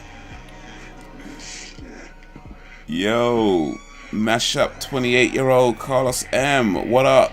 Appreciate you coming through, man. Well, I just came across your channel and watched your Dizzy Rascal fire in a booth reaction. Good stuff, mate. You're surprisingly the only person who caught the little brain bar. Oh, little Britain bar. Yo, appreciate that, man. Thank you for watching. Yeah, Little Britain. I didn't watch it too much when it was on, but yeah, it was a popular thing over here. So how can you not catch it? Well, I mean, if you're living in the UK side of the world, it's one of those things. You're like, okay, I guess everywhere else it's maybe not so obvious. But yeah, big up Dizzy Rascal though. One of the original grime MCs. There isn't enough support out there for parents, that's for sure. That was one of the reasons I did the course, to gain as much as info as I could with the hope of volunteering to help parents. Ah, see, yeah.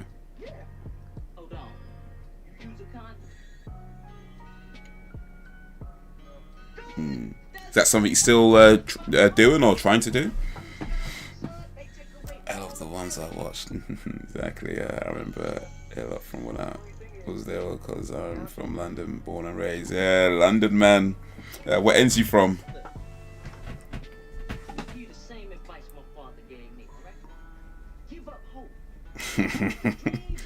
Give up hope, you know. Raw.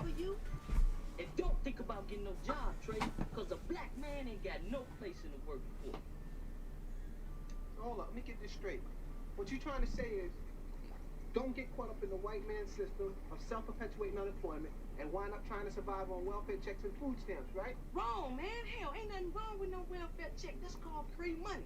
Hell, our family survived 6 generations on it. West. Okay, yeah. Yeah, I used to live out there, like sort of Acton area. In fact, I used to live a bit further out, actually, in sort of Perivale. So yeah, I know them West Sides. Yeah, big up West Sides.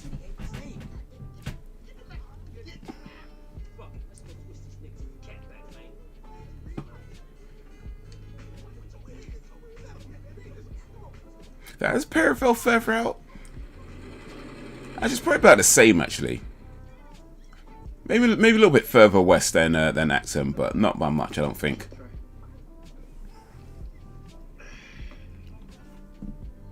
West side is the best. Well, I grew up in Northwest, so yeah. You got Acton, Hammersmith. Yeah, you got some cool stuff on the west side still.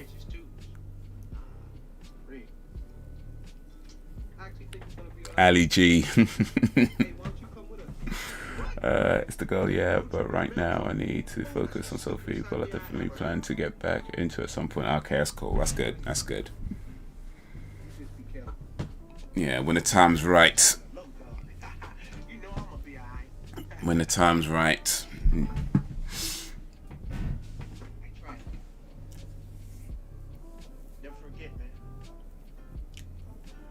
But yeah, man. So how's your day going? Mash up. We're watching Don't Be a Menace right now. Netflix movie night. We are about an hour 23 minutes. Oh wait, message. Oh, that's it. We're about an hour 23 minutes into the movie. But yeah, it's movie night. We do movie nights every other Monday. Live stream, check out a movie on Netflix, talk about the movie, talk about other stuff.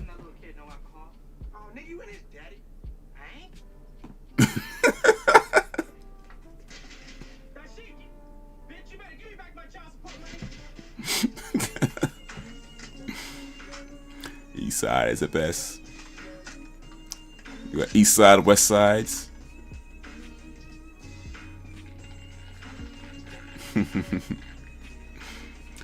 East versus West.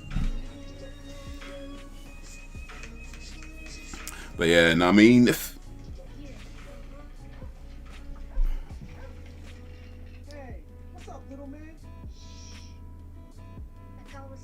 I think these days, if you're in London, there's not much over on the West that the East don't have. Like, especially when you consider that you can get you got Westfields in White City, then you got Westfield over in Stratford. So it's kind of like, yeah, whichever side you're living on, you got Westfield.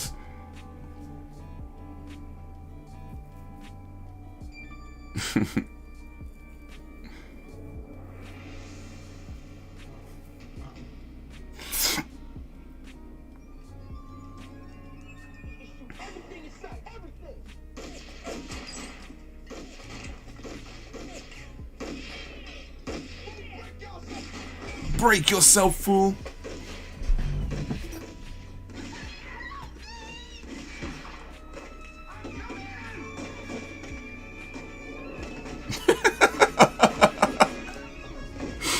Oh man.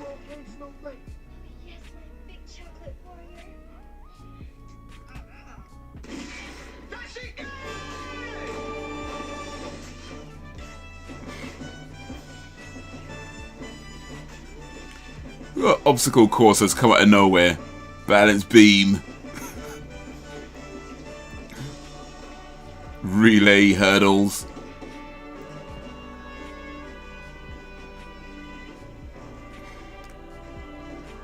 How far away was he?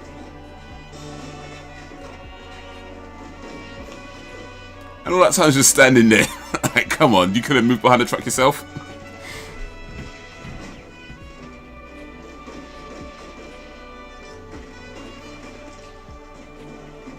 Oof.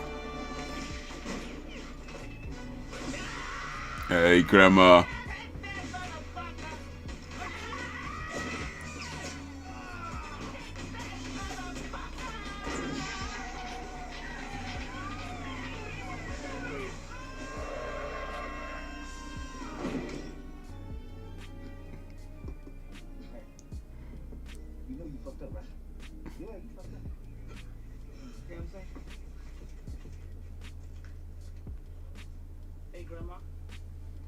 got the juice now. Oh, go to hell. Just kill the dude. The hell? Like, raw. Just chop his head off. Oh, grammar ain't nothing to play with.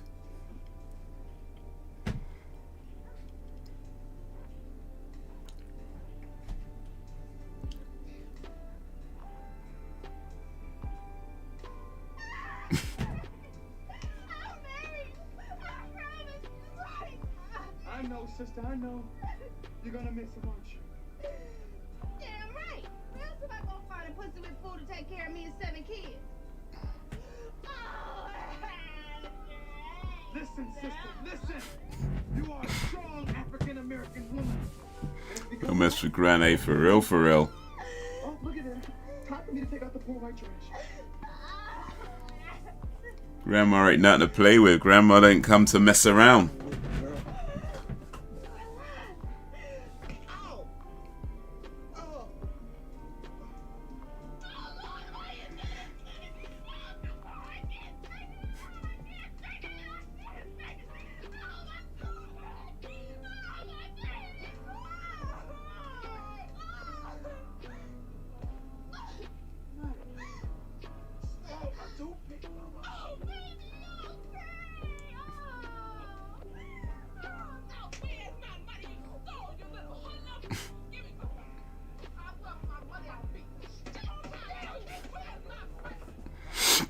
Well, that's my story.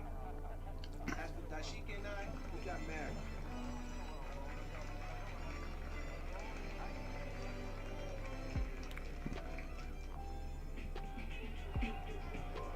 Most of us in show business say, fuck y'all, suck my dick, and lick ass.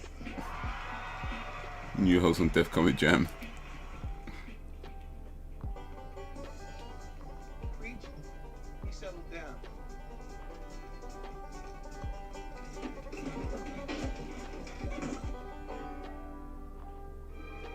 Crazy Night's dream of becoming a dancer finally came true.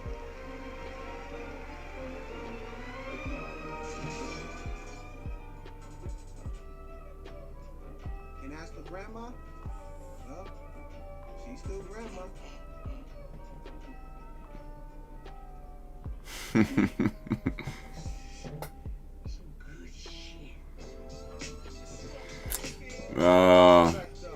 And that was Don't Be a Menace.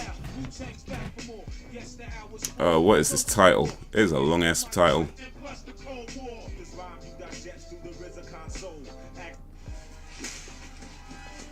Don't be a menace to South Central while drinking your juice in the hood. That is a long ass title.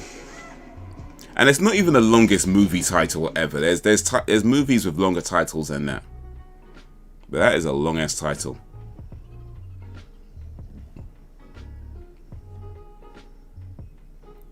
She'd be my grandma. She's everybody's grandma.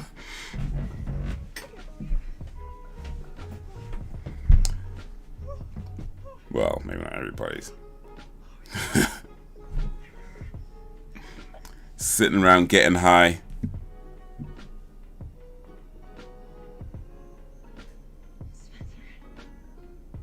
Spencer? What in tarnation? Where am I? What the hell is this? My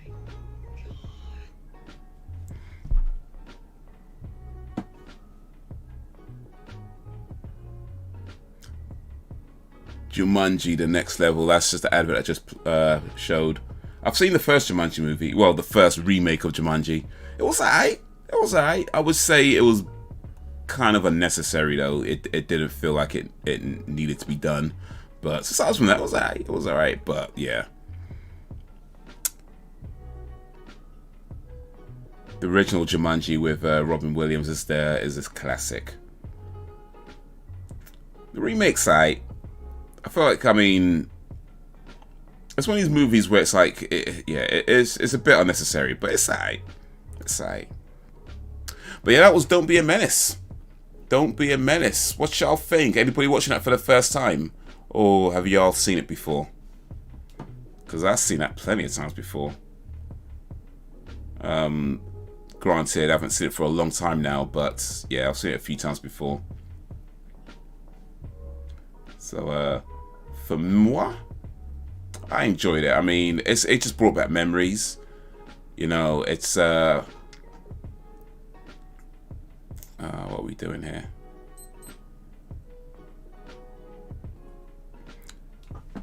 Seen it before years ago.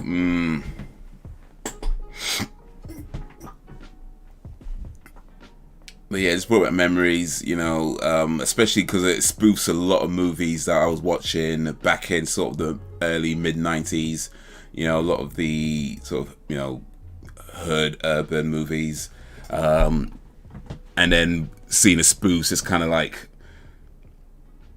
yeah, it brings up memories of those as well. So it's cool, man. It's cool.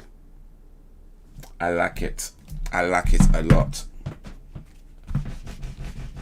So I'm thinking for next movie night in a couple of weeks, we do something just a little bit different.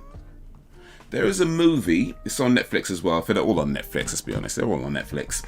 There's a movie, it is called Kung Fu Hustle. It came out in 2004, and it's starring and directed by Stephen Chow. It's a martial arts comedy movie. I've seen this before and I really enjoy it. And yeah, I think it could be a cool one. It could be a really cool one. Y'all cool with that? Kung Fu Hustle for the next movie night. First time for me, and I enjoyed it. Awesome. I saw on VHS videos. That's how long ago? I saw raw VHS, you know. You know it's a long time ago. You talk about VHS. VHS. You know, I have some VHS tapes up there, actually. You can't see them off camera. But I think the last time I actually watched a movie on VHS, I mean, it's more than 10 years ago, I'm sure. It's got to be more than 10 years ago, the last time I watched a movie on VHS. And I remember it because I remember I bought two films. It was one was called Cool as Ice, which stars Vanilla Ice. Yeah. And one was called Class Act, which starred Kid and Play. And I purposely bought them on VHS. I wanted them on VHS, even though you could probably find them on DVD. I knew I purposely... Actually, no, that's wrong. You couldn't find them on DVD. That's why I bought them on VHS. I remember now. I was looking for them on DVD, and I couldn't find them on DVD. But I did find them on VHS, so I bought them both on VHS tapes.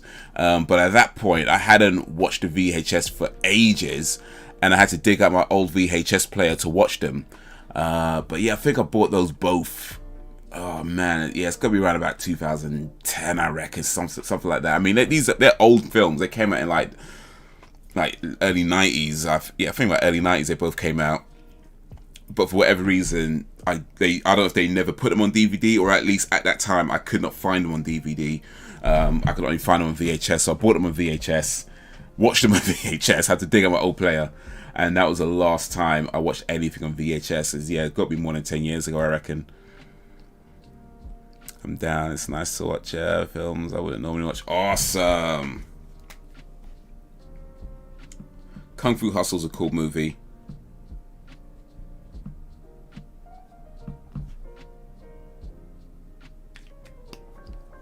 The tagline is "So many gangsters, so little time." That was the tagline for the movie. The film is... Let me see real quick.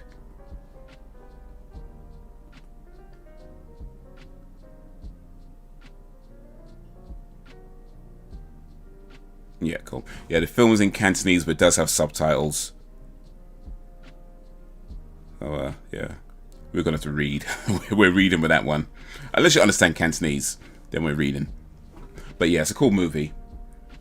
It's a cool movie. They don't have an English dub, though. That's interesting. They don't have an English dub. Interesting. But yeah, cool. But yeah, Kung Fu Hustle. There's also another film he did around about the same sort of time called Shaolin Soccer. I don't think they have that one on Netflix though. Yeah, they don't have Shaolin Soccer on Netflix, but that's a really cool movie if you get a chance to see it. I like Shaolin Soccer a lot.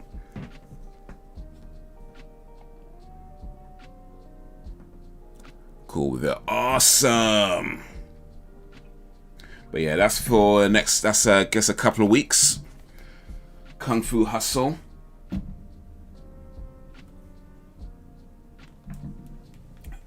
But for now, you know, we're just gonna hang out a little bit while we wrap up this stream. But yeah, like I was saying before, like the way comedy has evolved over the years is crazy. Like, and it's one of these things for me. I feel like it's a good thing and a bad thing, in the sense that, because it's good that people are talking about stuff that upsets them, right? I think it's important that we talk about the things that upset us, and you know, the things that we find offensive. We should express those, right? And that's important. But it's kind of like one of these things where it's like you don't want it to affect people's creativity. But I feel like at the same time, it's somewhat of an inevitability, because the people who were offended by, you know, stuff like Don't Be a Menace, or, you know, any of the sort of 80s and 90s comedies, you know, the people who back then were offended by that, you know, those are the people who, you know, went into, you know, film school and decided to start making their own movies. So part of it is like, there's a natural change anyway, because the people who are offended by that stuff are not going to make that stuff. They're going to make the stuff that they think is okay. And then part of it is the people who wanted to make that stuff are feeling like they can't, because, you know, it doesn't go down so well anymore, or, you know, you can end up losing this or losing that. And yeah, I mean, it's difficult to know which is which, but it's just an awkward time, I think. You know, trying to find the funny in a situation, and at the same time trying to be creative, which involves pushing boundaries. Like, creativity naturally involves pushing boundaries. But how many you can't really, well, you could, I guess you can push boundaries still, but the boundaries are just a lot more closer in. Whereas before, the boundaries were like this, now the boundaries are like this. You know, so yeah, it's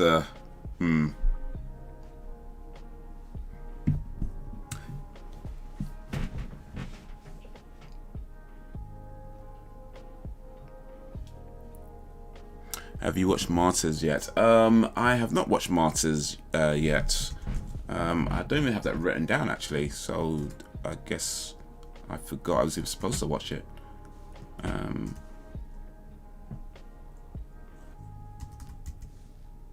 Martyrs. Can I even spell Martyrs? M-A-R-T-Y-R-S.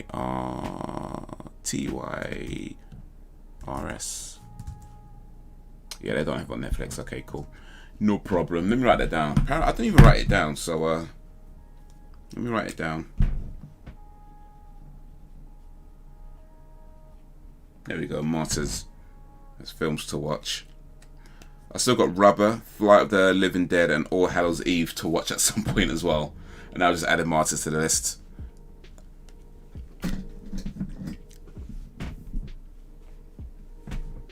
I find it hard to relate because I don't get offended easily.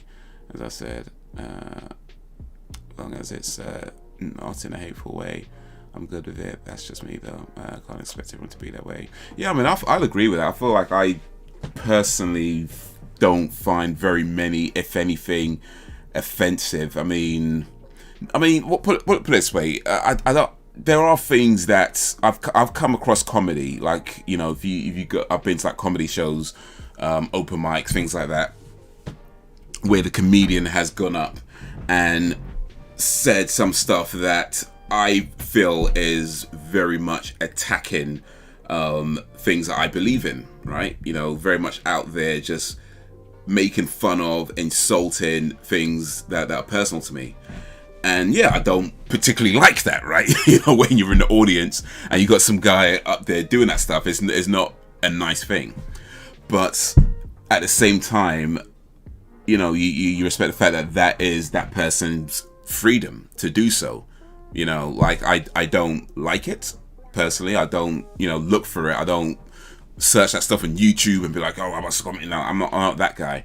But if I'm at a place and somebody's doing that and you're there, yeah, it's not nice. I get it.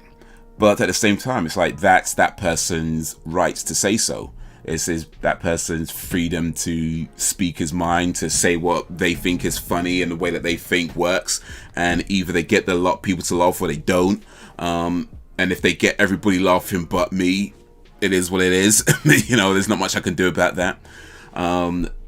So yeah, I wouldn't say that there's nothing that offends me, but I do feel it's more that when I do come across stuff that I feel attacks things that are personal to me, it's yeah, you just leave it alone. It's like, look, it's clearly not for me. You know, I don't need to be there. But it comes down to I don't need to be there. I don't need to be a part of it. I don't need to, you know, speak on it or whatever. It's just, all right, cool. Well, not cool, but you know. Not the original French version of Martyrs, not the American remake. All right, let me put a note of that. Original French.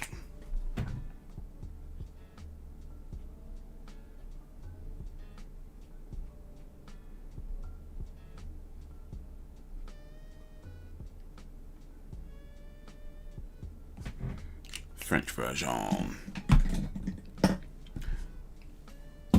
But I suppose when you're looking at things like that are more, let's say, mainstream and more popular, you know, the need to want to say something becomes a bit greater than if it was just some guy at an open mic, right? I guess that's understandable. Like, as far as freedom of speech goes, you're allowed to express that you watched the show and you didn't like it and you thought it was rude, you thought it was offensive. I think you should always be allowed to express that as just a way of freedom. Personally, I think where it draws the line is when you are actively trying to take something down. You know, when you're actually trying to get something removed, like what's happening with the Dave Chappelle, where people are trying to get it removed off of Netflix. And that's where I think it crosses a line. Like, you don't have to like it. If you think, if for whatever reason you thought it was offensive, you know, that's your prerogative, right? But then I think there's a line that's crossed when you are actively trying to get somebody's work removed from a platform, because it's like, you don't have to watch it. Like, there's nothing forcing you to click on Dave Chappelle's comedy specials. You know, there's nothing forcing you to sit through it every time, like, just because it's there. There's like a billion things on Netflix at this point. Most of it you'll never even hear about because it's, you know, it's so varied. It's a hard watch though. Okay, I'm warned. I've been warned. But yeah, that's why I feel like the line gets crossed where you're trying to actively remove something. I think the only time you should be trying to get something removed from a platform is if you could categorically prove that what has been put up is a danger to other people, you know, and not just because, oh, I don't like it or I think it's offensive. No, it needs to be categorically clear that this is a danger to people who see it. Like something that actively encourages people to be violent, for example, or actively encourages people to, you know, commit some kind of heinous act. You know, that's when you could talk about, actually, yeah, this should not be up. This is a clear danger to people. Not just, oh, we made a joke about something and I don't like that joke, so this has to be removed. Nah, come on, man, that's not okay. That's what you call, that's when you're stifling somebody else's freedom to express, and that's not okay. That's not okay. You know, people should be allowed to express their ideas, and some of those ideas are going to be things you don't like. Some of those ideas are going to be things that, yeah, you might even think are offensive, but unless they are actively encouraging or actively promoting some kind of crime or violence or whatever, stuff like that, just don't watch it. You know, just don't watch it. You could go on Twitter and say you don't like it. If you want to do that, it's cool. And if other people agree with you that they don't like it, they could all not watch it. And maybe, just maybe, enough people decide that they don't want to watch it, that Netflix will say, you know what, maybe we should remove this from the platform. Maybe. But as it stands right now, I think it's one of Netflix's most watched comedy specials, actually. So, yeah. They probably just helped him out more than they realized.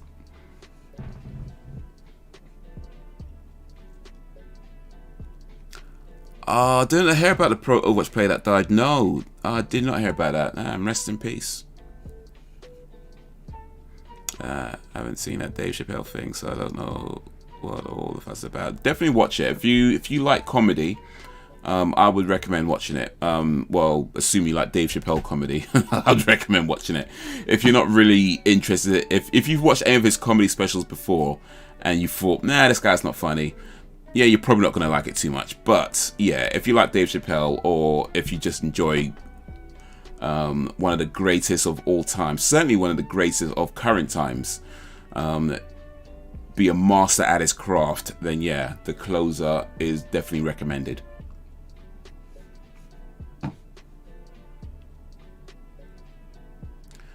Freedom of speech is one thing. Everyone should express how they feel, but people need to separate facts from feelings. Just because we feel a certain way doesn't make it right. Well, indeed, this is true. This is true. How you feel about a thing isn't necessarily how that thing is. Your feelings are important. Of course they're important. They're very important. But at the same time, they're not a requirement for anybody else to pay attention to, quite frankly. You know, that's really what it comes down to. Sucks sometimes, I get it, but hey, your feelings are only really important to you. You know, I'm not saying nobody should care. I'm not saying don't care about other people's feelings. I mean, you know, I'm not saying, you know, we got to be kind, all right? I'm not.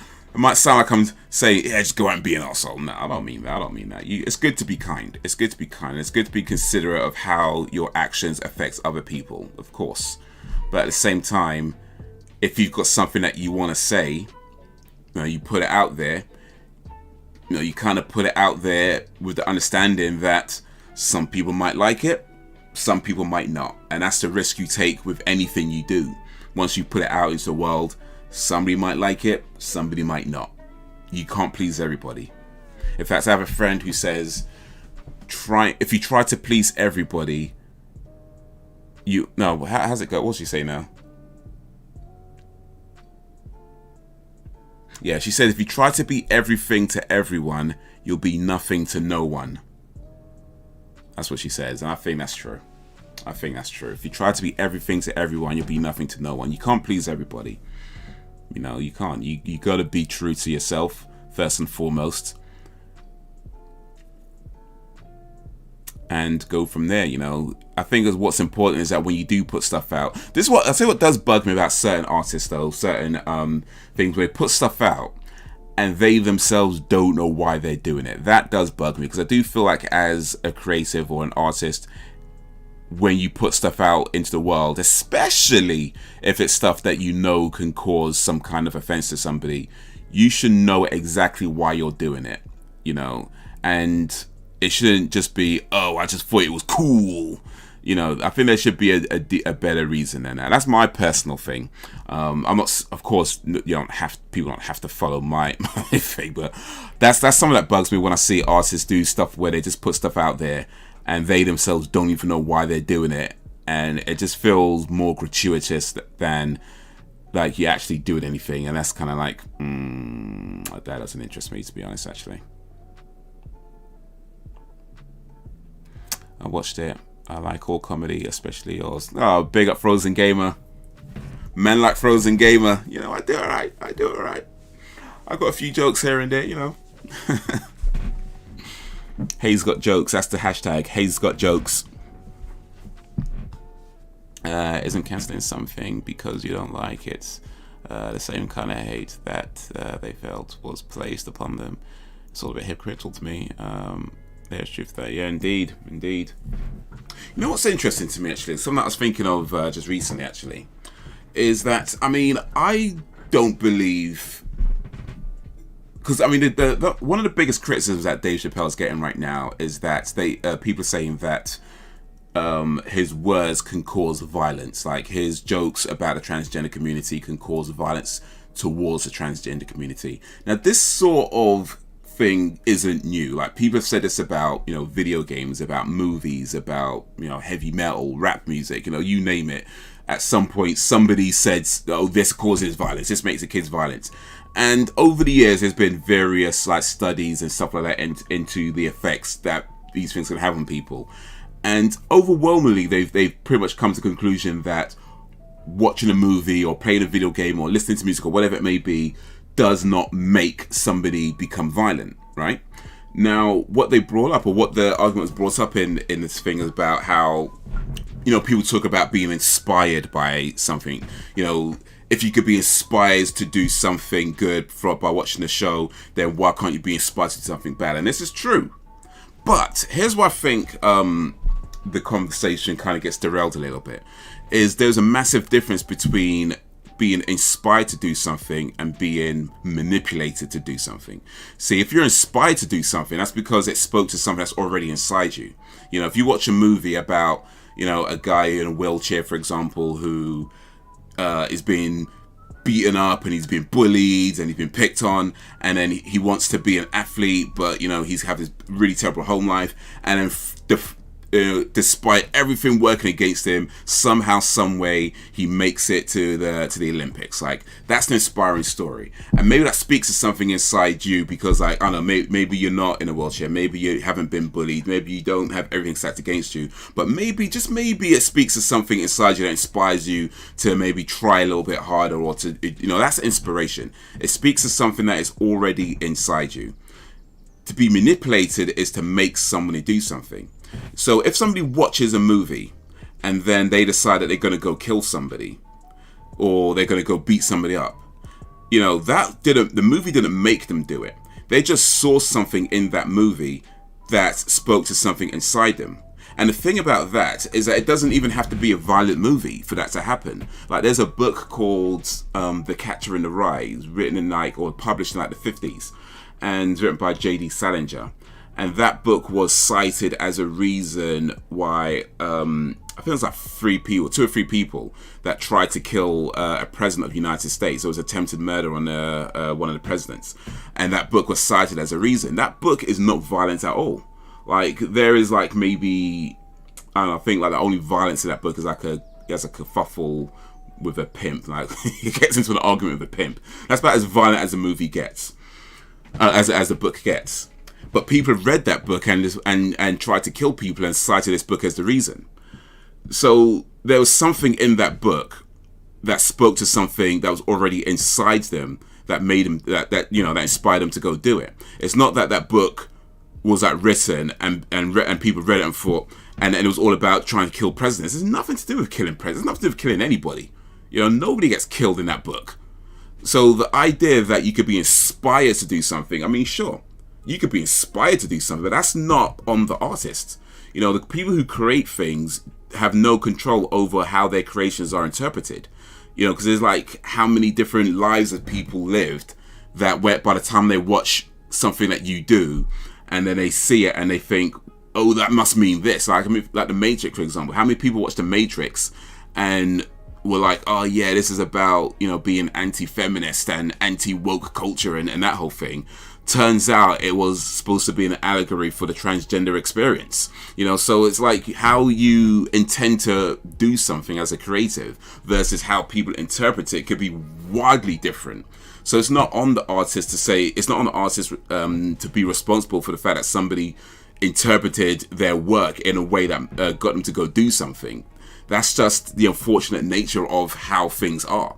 People see things differently, you know, and it's nothing to do with because there was violence in this. It's not that simple. It's just how you interpret works of art, how you interpret, you know, fiction or stories, and how the metaphors relate to you based on your own life and your own life experiences. You know, so inspiration, possibly. Manipulation, nah. Because manipulation will involve that somebody making you do something that you either didn't want to do or never had any inclination of ever doing, and then this literally made you do it. That's something completely different to being inspired. And if you're going to make that kind of claim, then yeah, you absolutely need to come with some proof, because that is a bold claim. And effectively, if you're saying that if you're saying that this made people do it, effectively what you're saying is that Dave Chappelle set out with the intention to cause violence towards the transgender community.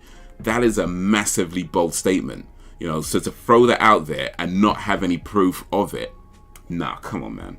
Come on, man. That don't fly. That don't fly. You gotta do better than that. You gotta do better than that. It's just such a bold statement to make and not have any proof of it. But let me catch with the chat real quick. I kind of rambled. I kind of went on a rant. You might have guessed that's been on my mind a little bit. That's been on my mind a little bit. I went on just a little bit of a mini rant. Just a mini rant.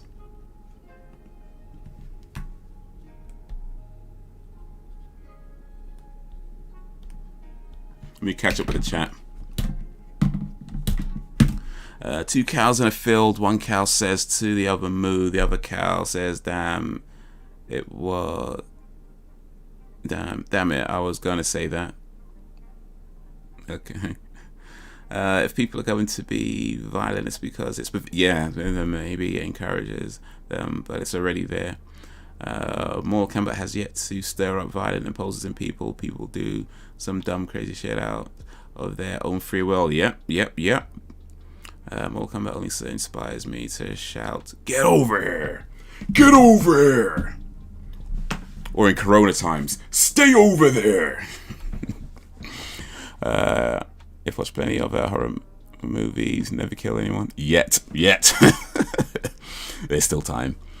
Same here. I'm still waiting for Captain Timmy Grace one. Digging up old bodies. But yeah, man. I mean, I think the idea of being inspired to do something is possible, but yeah, I feel like when you talk about inspiration, you're not necessarily talking about. It's not the same thing as being manipulated, and I think that it's just something that the artist has no real control over, because as a creative, you hope that you inspire people to do good things, but it's not something that you can actually control. Like, you can't be like, oh, if I say this and I say that, then people are going to do good things. Not necessarily. You know, you have no idea how people interpret the things that you say. And even when you're being like really explicit in your approach, you have no real control over how people receive your information. You know, you'd hope that people take it and, you know, have fun or have a good time or be inspired to, you know, be kind and things like that. That's what you'd hope. You can't control that, though. You can't control that. So if you were to say that there's a possibility that Dave Chappelle inspires somebody to be violent towards a transgender person, it's a possibility. But there's also a possibility that, you know, Peppa Pig inspires somebody to be violent towards a transgender person. You know, it's possible. How people receive the information, how people receive the messages, how people interpret the message they receive could be wildly different to how that message was intended. That's just how the human nature is. We live such different lives, we have such different experiences. It's just not something any one person can have that much control over. But if you're going to accuse them of manipulating, you're going to need some proof for that. Maybe lots of people want to slap that community because of stuff like this. Just maybe. Just maybe. I believe live and let live, you know. There's going to be things that we don't understand. People are going to do things that we don't understand. But at the end of the day, they're people. They're humans. They have a right to live just as any other human.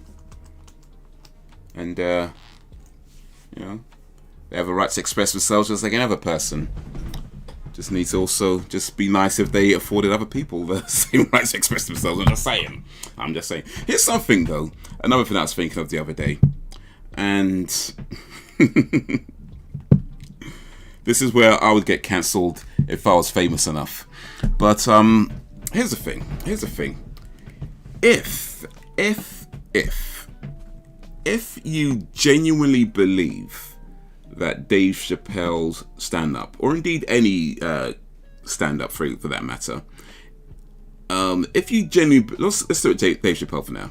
If you genuinely believe that Dave Chappelle's stand-up special is going to make people become violent towards transgender people, if you genuinely believe that, then I think other people said this as well, but if you genuinely believe that, then why is it that nobody spoke up when he was talking about making jokes about black folks? You know, because he's done plenty of jokes about black folks long before he was doing jokes about transgender people. He's done plenty of jokes about white folks long before he was doing jokes about transgender people. So if you genuinely believe that his jokes are going to cause people to become violent, I mean, there are white transgenders, there are black transgenders, and none of them were like, oh yeah, this is going to cause violence towards, not a single thing, not a peep. Not a peep. You know? So if you genuinely think that his jokes are going to cause people to become violent, how come nobody said nothing when he's doing all those other jokes, and it's only now people want to speak up? I'm just saying. There's something wrong with the buttermilk. Something not quite right in the buttermilk. That's all. I'm just saying. It doesn't seem to add up to me. It's funny to me. It's funny to me how that's.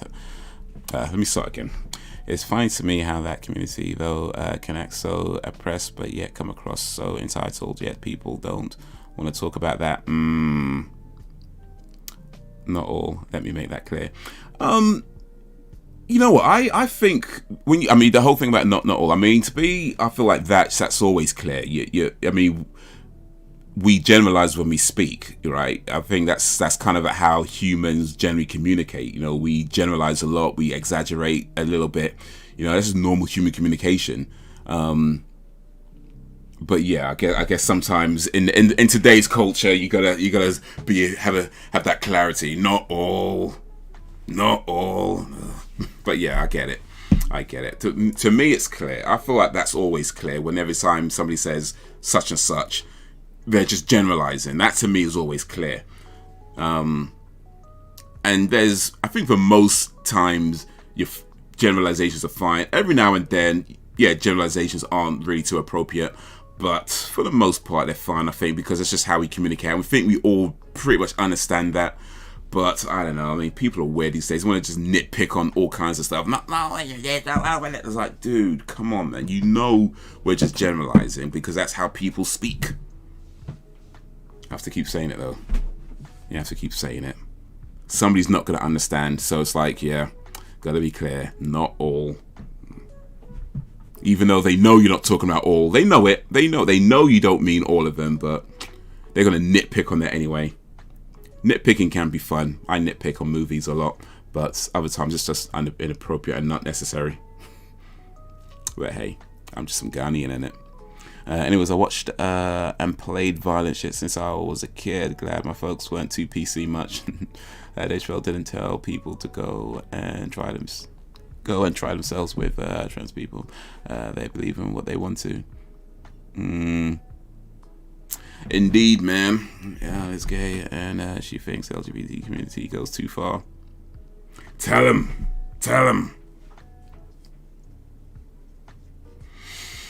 Yeah. Sometimes you just need to take a step back and ask yourself, is this really a problem? Or is this just a me problem? You know what I mean? I think sometimes you gotta ask yourself that. Is this really a problem? Or is this a me problem? So I think a lot of the times, maybe even most times, you might find it's just a me problem. You know what I mean? And not an actual problem. But hey.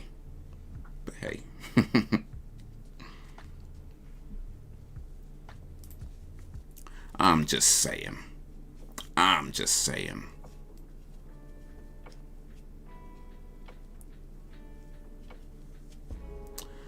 comedy could be hard though. I did a gig years back, about 2-3 years back now, and I remember getting heckled.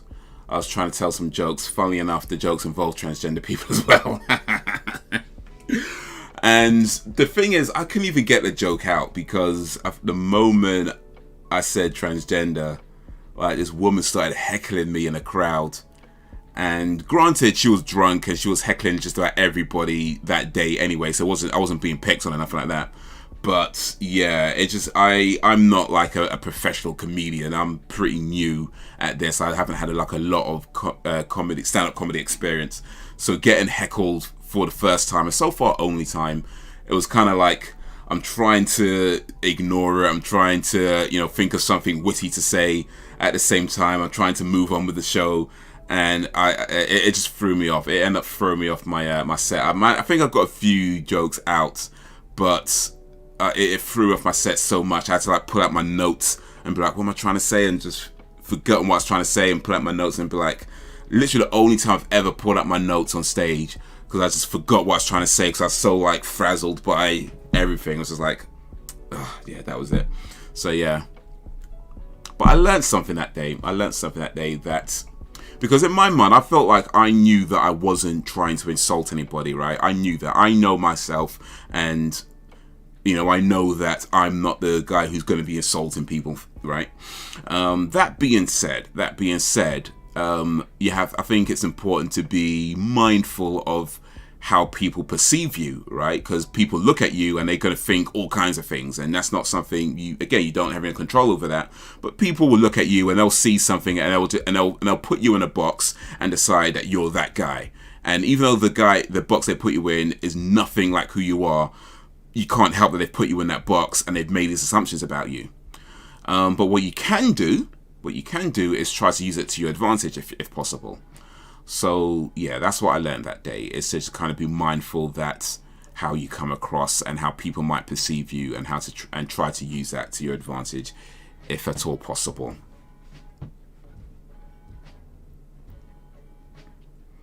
People are drama, don't they? Well, Neighbours is pretty decent, I suppose. I used to watch Neighbours a lot. That's dramatic sometimes. I'm pretty open-minded, but even I don't like the idea of sharing a public bathroom. Well, to be honest, some public bathrooms, public toilets are just disgusting. So, yeesh.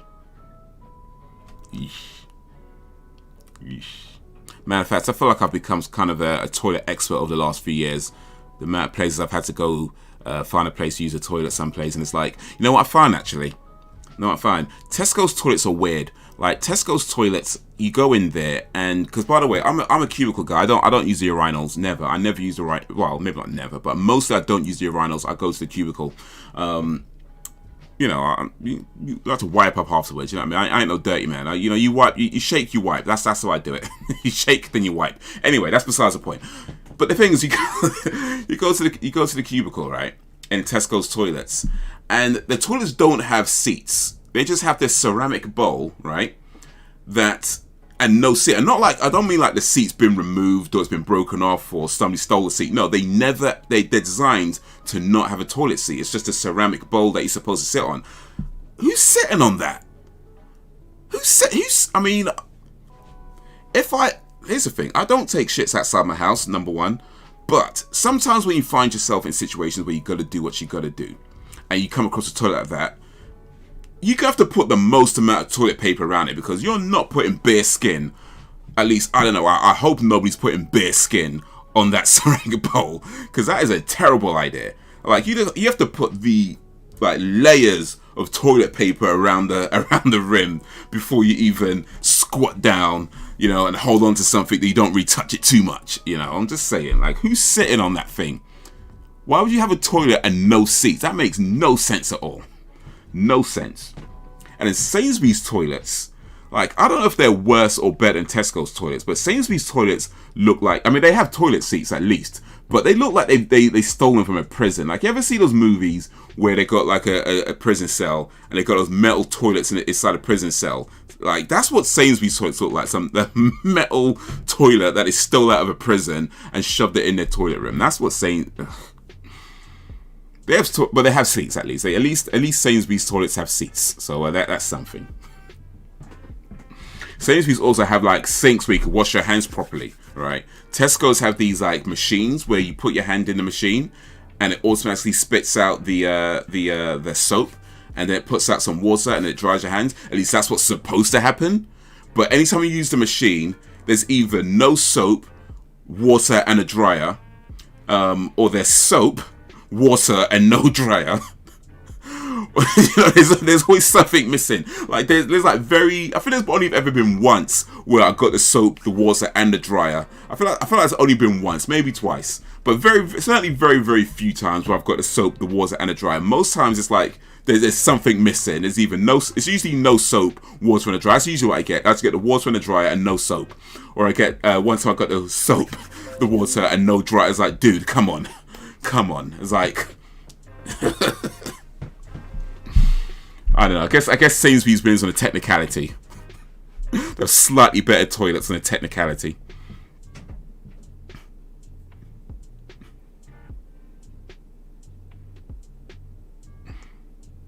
I don't mind sharing my thoughts with the community. I think the community might mind, though. I think they might have something to say about that. Check Fat Athene. Simone boys raised as girls. Please. SBS. Alright, let me search that real quick. Put a little note of that. Fat Athene.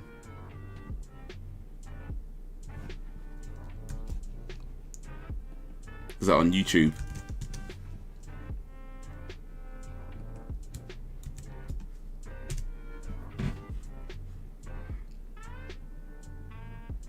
Oh, the feed SBL. Okay, it's their channel.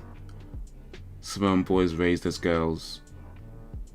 Is that 10 minutes? Okay, I'll check that sometime. I did hear about this guy who was born. He was born male, and the parents were going to get him circumcised, and the doctor who did the circumcision clearly didn't know what he was doing and ended up taking way more off than the foreskin, right? So literally took his whole, thing off, right? And so this was a boy without a dick, effectively, right? And they went to see a doctor about it, and the doctor advised that they raise him as a girl. So they did. They raised this boy as a girl, and the whole time he's been treated like a girl. You're buying girls' clothes and all this kind of stuff. And apparently he was on like one of these shows, like, I don't think it was Oprah, but it was a show like Oprah. If it might have been Oprah actually, but if it wasn't Oprah, it was a show like Oprah. And this is kind of where I was seeing about it. There was like a thing where they talked about that sort of stuff. They talking about that, and they were mentioning this. Anyway. But he was on this show, and he was talking about his experience. He's an adult by this point. He was talking about his experience, and he's just saying with things like he just never felt like. He never felt right. He never felt like all the time he's been told he's a guy. It never felt right to him. And eventually, he kind of, went identified as a boy. But at that point, he was so messed up, he ended up committing suicide. Turns out that the doctor that advised him to raise him as a girl was running an experiment about gender being a construct. And how if you raise somebody in a certain way, they'll be a certain way, and that sort of thing, and use that as an opportunity to run his experiment. So by telling him to raise him as a girl, so yeah, that was horrible. That was not a cool thing to do at all, because he effectively got them to run an experiment for him without letting them know that that's what he was doing, and then they did it thinking, well, he's a doctor, he should know. Yeah. And yeah, I think he ended up committing suicide at like 20 something. I can't remember how old. He was a young man when he committed suicide though. But yeah, it was just a whole situation that ended up messing him up. Because I guess in the end, he just never really knew himself, and that's that whole thing. And check out Fame documentary, The Coconut TV. Check them both on YouTube. Okay, cool. I have to put a note on there. Let me add this to my watch later list. Oh, that's not what I want to do. Flipping out, man. Okay.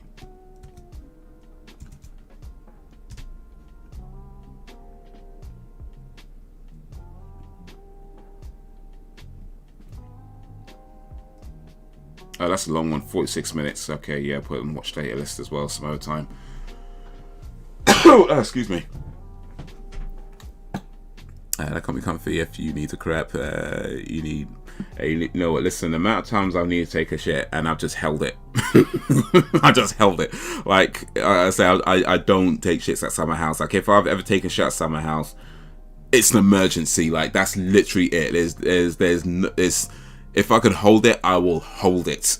You know, I will hold it. I've held it for hours if I've had to. So if I've ever taken a shit outside my house, it is an emergency. Like it is, you know what I mean? It's urgent.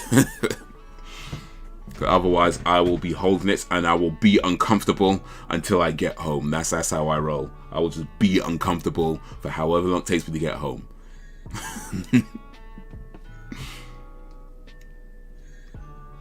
Hold on the toilet buzz is skill. Hey, for real, man.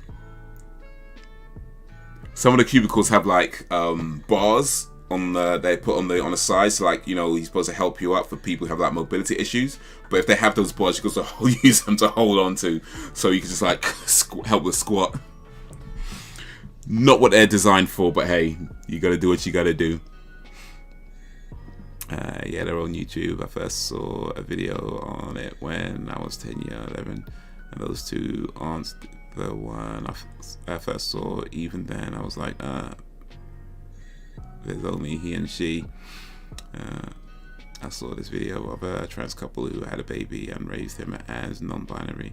It felt so wrong to me. You're taking away the child's right to figure out stuff for himself. The thing is, it's like when it comes to like gender and sex, I mean, I understand that there's a difference between gender and sex, and at least this is how I've understood it anyway. There's a difference between gender and sex. Sex is like, you know, male or female, whereas gender is more to do with your own personal identification, right? And that's how I've understood it. I mean, you know, I'm sure there's people who know more about these things than I do, but that's how I've understood it. That sex is, you know, your male, your female, or your boy, girl rather, and then gender is, you know, male, female, fluid, binary, that whole thing, just however you identify. And all right, cool. You know, end of the day, you could identify as however you want to identify. That is your right. You know, the way I see it, that is, you know, I mean, whether it's you're born a certain way or whether you choose to be a certain way doesn't matter to me. Like, that is your right as an individual to identify however you like to. If you want to identify as a tree, hey, that's entirely up to you. You know what I mean? I'm not gonna be the one that says you can't do this, you can't. You do what you want. I think as long as it doesn't involve like messing around with children and that whole thing, I feel that's where you kind of draw the line. Like, I saw this guy who's like 50-something. He was like 50-something years old, talking about how he identifies as a 6-year-old girl. Like, this 50-something-year-old dude who was married, or was married, he got divorced. I think he had his own kids as well, but he got divorced and decided he's going to live his life as a 6-year-old girl or something like that.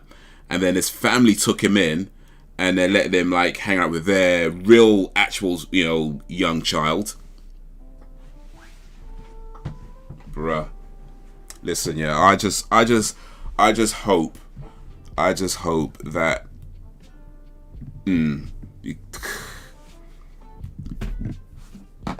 the family took him in.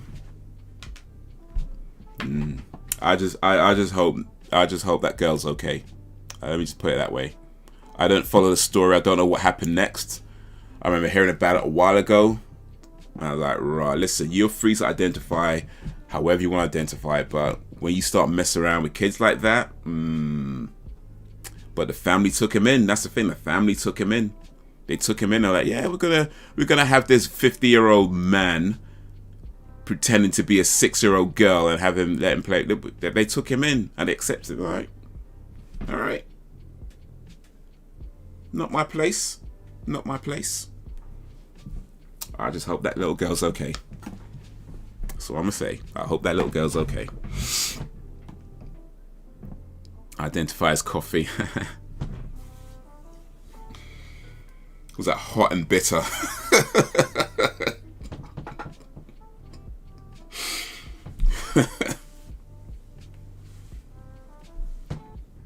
I like my women like I like my coffee. Black and no sugar. I like my women like I like my coffee. In a cup. I like my women like I like my coffee. Held with both hands.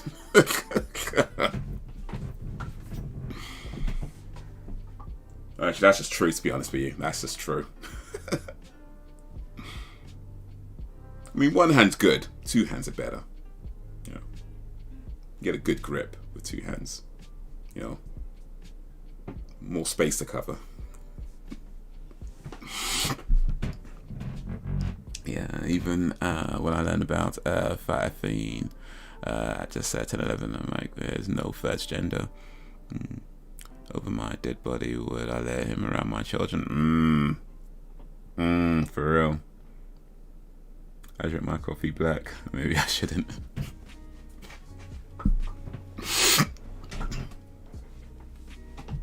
Yeah, Sam likes hot black. Hot and black. That's how Sam likes it.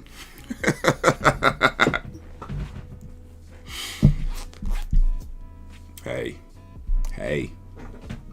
Who doesn't? Just saying.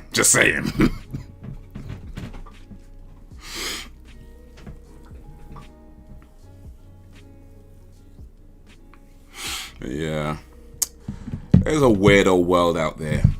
And there's always going to be things that, you know, don't make sense or don't understand. And to be honest, I actually feel like I don't necessarily need to understand a lot of, you know, things. I feel like I don't necessarily need to. You know, like I say, my fundamental belief is we're all people, and you know, as much as possible, as you know, you should all treat people with respect. You know, of course, when people being rude to you, it's a little bit different, but just in, you know, in general, normal circumstances, you treat people with respect and dignity, because regardless of how they live their lives, whether you understand it or not, whether you agree with it or not, whether you like it or not, and at the end of the day, we're all people and we all deserve that dignity as a human being. So that's kind of my fundamental belief of when it all comes down to it. But that being said,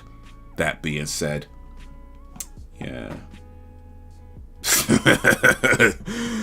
Some things out there are just like, ugh.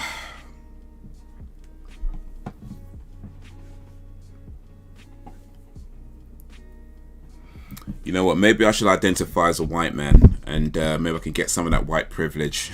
Maybe that's what I should be doing. That's what I need to do. But like, you know what? I'm transracial. Can I get some of that? Can I get some of that white privilege? So some, you know, somebody, at least something to like promote me to head of a CEO of some big company. That's what I need.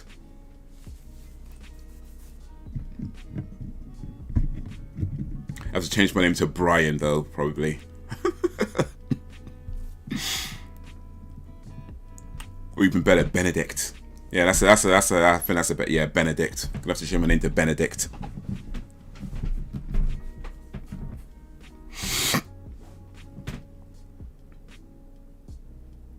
I'm hot black coffee. I'm getting cancelled. I don't drink coffee. I drink hot chocolate. Sam, can't even read right now. Alan likes it hot and black too. Alan likes hot, black, and sweet.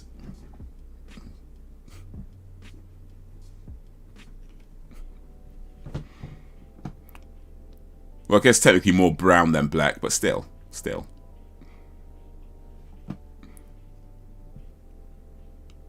Hot, brown, and sweet. That's how Alan likes it. Shit, there's gays by trans people who are parents and they're against the eyebrow raising. Crap like that. It's a weird old world, man. a weird old world.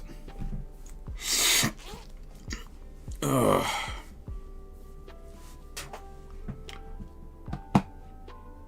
But yeah.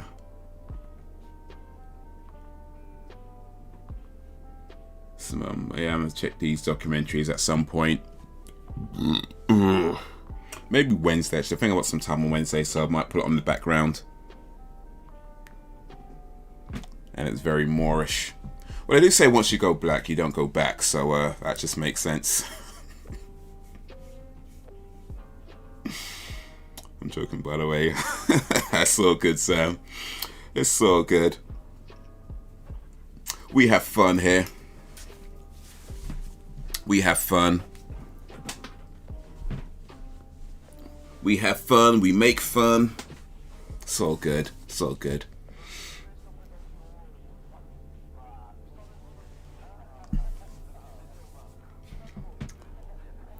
I'm black coffee as well. Black, no sugar. That's how I drink coffee. And pretty much once a day these days. Have my morning coffee. Black, no sugar. That's how it should be. No milk, no sugar. That's how it should be. That's how it should be. I mean, things like lattes and stuff, I mean, they're okay. They're cool. I mean, they're not bad, right? They're not, you know, they're fine, you know. But, nah, I mean, when it comes down to it, black, no sugar. That's how it should be, man. That's how it should be. Yeah, and even the mainstream media doesn't show enough of LGBT people who aren't for that's all. They're not show at all. I think that's kind of one of the problems, to be honest, actually. I mean, nobody is ever going to represent an entire group of people, right? I mean, I think we all kind of understand that. And so what you generally don't get is that wide range of different viewpoints, you know. So it's very easy for, say, the average person who gets their information from television to, you know, when they think of a group of people, they kind of think of them in a certain way because that's the images they've been shown and not much else, or nothing else. When the reality is that, you know, no one person represents an entire group. Like, everybody, you know, in any group, you're going to have a wide range of different thoughts and feelings about the same subject, you know. And maybe some thoughts and opinions are more, you know, say, prominent than others, you know, sure. But they don't necessarily represent everybody. And it should never be tried to, you know, it should never be tried to, like, set that way. Like, this is what they think. It's like, no, this is maybe what some people think. But it's not what the whole thinks, you know. Some people think some things, other people think other things. You just don't hear much from the other side because, yeah, mainstream media often is very controlled as to what messages get put out there. Which is one of the reasons why a lot of people tend to gravitate more towards the, say, independent medias. But the problem with the independent media is that though they can represent different opinions, they're not always reliable source of information. You know, I think it's fair to say some of them are, but yeah, they're not all. It's difficult as an individual to know which media outlets are, you know, trying to give you the best, the truth as best as they can, versus who's just trying to manipulate your thoughts in just a different way, you know. So yeah, it's difficult, man. It's difficult. There's no easy answers in the end of the day.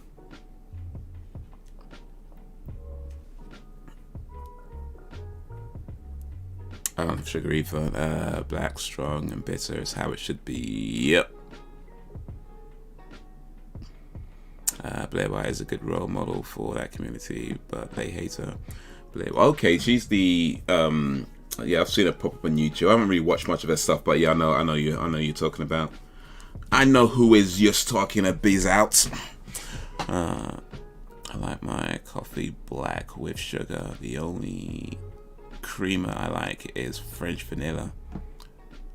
French vanilla creamer. Actually, that sounds quite nice, to be honest with you. I just like the sound of vanilla. I like the sound of vanilla. That sounds nice. I might just take the vanilla on its own.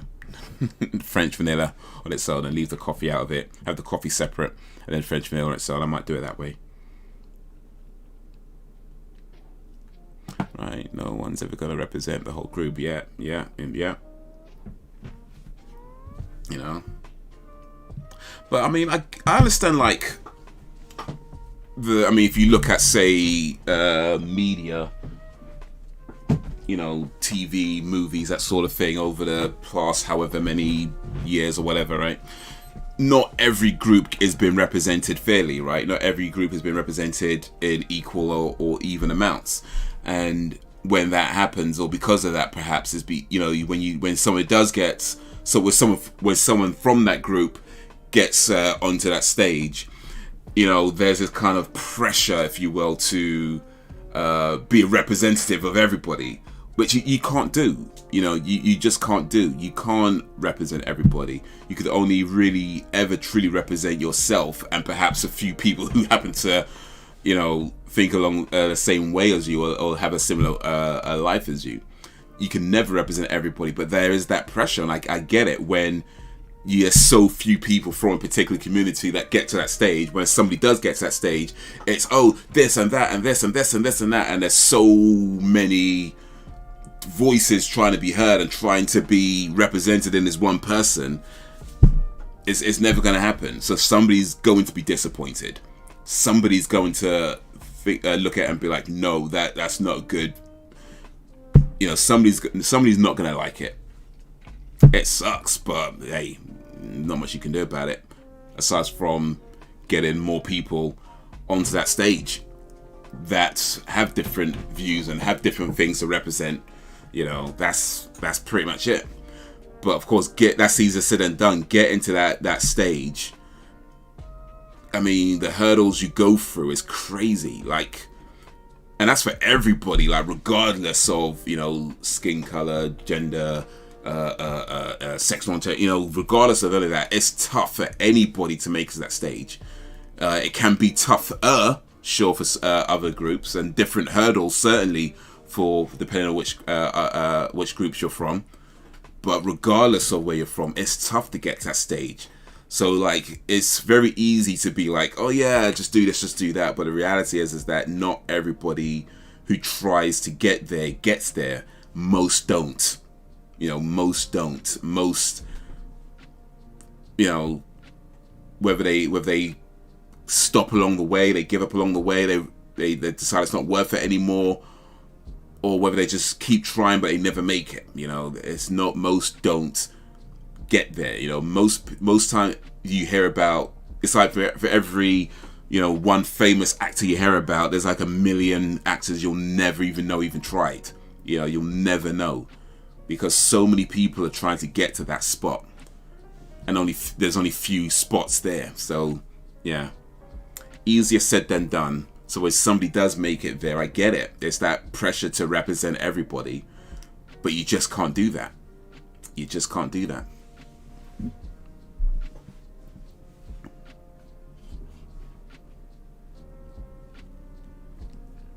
They hate Blair because she is Republican, which is stupid to me. I don't understand people who hate because of your political beliefs. I see. Yeah, I mean, that sort of thing is just the case of just don't watch it. You know, if she represents a political ideology that you don't agree with, that's cool. You don't have to agree with it.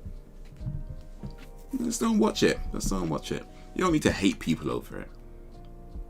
You know, you don't need to hate people over it. That's why I think it gets silly when people will hate you because you have a different opinion from them. An opinion.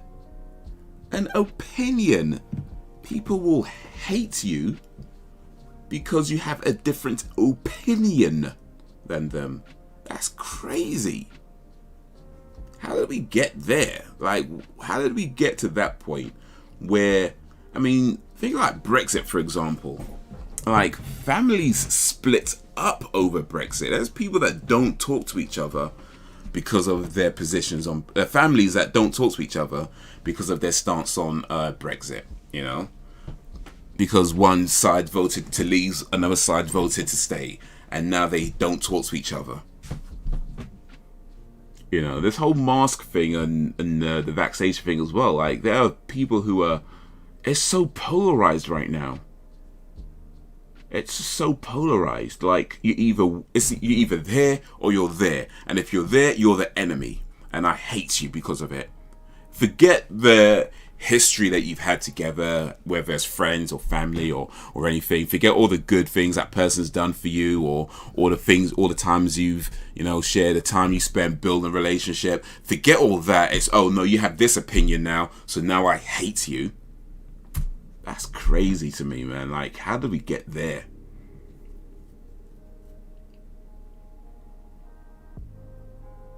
We're all people at the end of the day. We all have our problems. We're human. We are born the same way, and we all die. End of. Indeed. Indeed. When it's all said and done, we all end up being returned to the earth.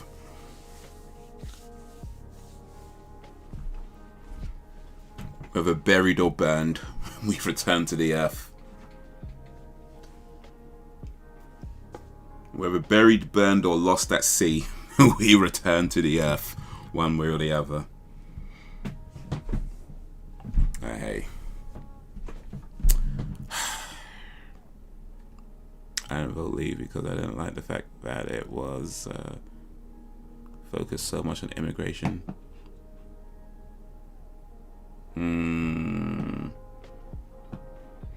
Yeah, my thing was like, what's going on here? Okay, cool. Yeah, my thing was like, I mean, there was all this talk about, you know, if we leave, this is going to happen. If we stay, this is going to happen. And you know what? It's always this thing where it's like you never really know, right, until it's done. That's the thing. You never really know until it's done. But I just felt like, look, we're already in, so I just did to the point. But hey, it's done now. We're out, and now we're just gonna make the best of it. We're just gonna try and do the best we can with what it is we have. Because what else? What other choices are there? Like we're not in the EU anymore. And as much as I know when it happened, there was a lot of people who were like, "Oh, we got to do this. We got to regather." And there was a lot of fighting and arguing of it. It's like, look, this decision's been made. It's not the decision I wanted, but hey, you just got to deal with it. Just gotta. There's a lady I watch on YouTube. She's a life coach or business coach, really. Maria Folio, and she has a saying. She says, "Feel it for 5, then say bye bye." And what she was talking about is that when things don't go your way, you know, feel it. You know, allow yourself to acknowledge that you're upset. Allow yourself to acknowledge that, you know, it's not the outcome you wanted, or you know that you allow yourself to feel it for a little while, but then let it go. Let it go. You know, so yeah, feel it for 5, then say bye bye. And I think that's a good way to look at things. Acknowledge something, you know, because I think not acknowledging things is, I personally feel like not acknowledging your emotions is not a good idea. So acknowledge how you feel. But then once you realize, you know, that look, this is it, you just gotta let it go and move in the best way forward. You know, try to figure out what your next move is. That's hopefully the next best move for you. You know. As for using the bathroom at your place or someone else is using incense, or take some with you and your lighter. All right, that's if you're worried about the smell. I guess I use the incense. I'm not too worried about the smell, to be honest with you. I'm not bothered about the smell. You just get, I mean, it's not a pleasant smell. Let me be clear on that. But yeah, I mean, at this point, I'm pretty used to it, so I'm not too bothered about the smell. You go into enough public toilets, you get used to the smell. It doesn't. Yeah, it's like I'm not too bothered about that. But yeah, if the smell does bother you, then yeah, take some incense. Definitely burn a candle or something. Or some spray. Back. Had to burn up some rocket fuel. Let it burn. We can all agree there are issues with immigration, but that's not their fault. It's a system that's messed up. Indeed. Indeed. When things are going your way, build longer tables and not bigger walls. Well, maybe that's a romantic way of looking at things, but hey, we can try. We can try. Guys, you know what? I think this is a good place to start winding down. We've hit the 3-hour mark, man. We streamed for a while, so big up everybody coming through. Watched Don't Be a Menace, had some fun with that, had some chats, talked about some things today, didn't we? So yeah, man, that was pretty cool. I appreciate you guys coming through and hanging with me, chatting with me, and we had some fun today. Well, I had some fun. Hopefully you guys had some fun too. But yeah, so next live stream next week, yeah, we're just gonna hang out, maybe watch some movies, watch some videos. I'm getting a bit carried away myself. Watch some videos, you know, that sort of thing. Chat a little bit more, and then week after that is what we're watching again. I've forgotten already. There we go, Kung Fu Hustle. That's why I write things down. Kung Fu Hustle. So yeah, good. Well, that been a couple of weeks for next movie night, Kung Fu Hustle on Netflix. And in the meantime, yeah, I'm gonna try to post some videos on the channel, so look out for those coming up. Check out my other channel. I just posted a video on my movie channel. Yeah, Metallica. Yeah, raw. Big Metallica. I meant to say big Metallica fan, and I ended up stopped talking after I said big Metallica. I don't know why. I guess maybe I'm tired, but yeah, big Metallica fan is what I meant to say. But yeah, big up Metallica anyway. But yeah, check out my other channel, Haze's Movie Room. Just posted a video there about why Spider-Man 3 is trash. So yeah, please check that out. Be much appreciated. Spent the last 4 or 5 weeks working on that video. So yeah, hopefully you'll enjoy it. Yes, I have a movie channel. Let me get a link for you real quick so that you can check it out. But yeah, I have a movie channel. I post I don't want to say reviews, because I mean I do reviews from time to time, but I mostly do what I call, I guess the word is infotainment. Whereas, you know, you try to be funny but informative at the same time. And I feel that's a lot what I want to do. That's a lot of what I do with the movie channel. You know, you try, hopefully it's entertaining, makes you laugh, you get some jokes out of it. But at the same time, you know, you get a little bit of information too. Hopefully that's my general goal. Now, if I don't know how people receive it, like I said before, you never know how people take what you put out. But that's my general kind of goal with that, you know, to be funny and informative, entertaining and informative. But yeah, the last video I put up is called Why Spider-Man 3 is Trash. I have a series of videos where I take a movie and I talk about why it's trash, and also why it may not be as trash as you might think. So yeah, if you could check that out, that'd be much appreciated. Always good to see a big up man like Alan Evans. Get that Slipknot reaction up. I'm gonna push this. No, it's Slipknot. Yeah, we gotta do that. Let me put my fingers where actually. Slipknot.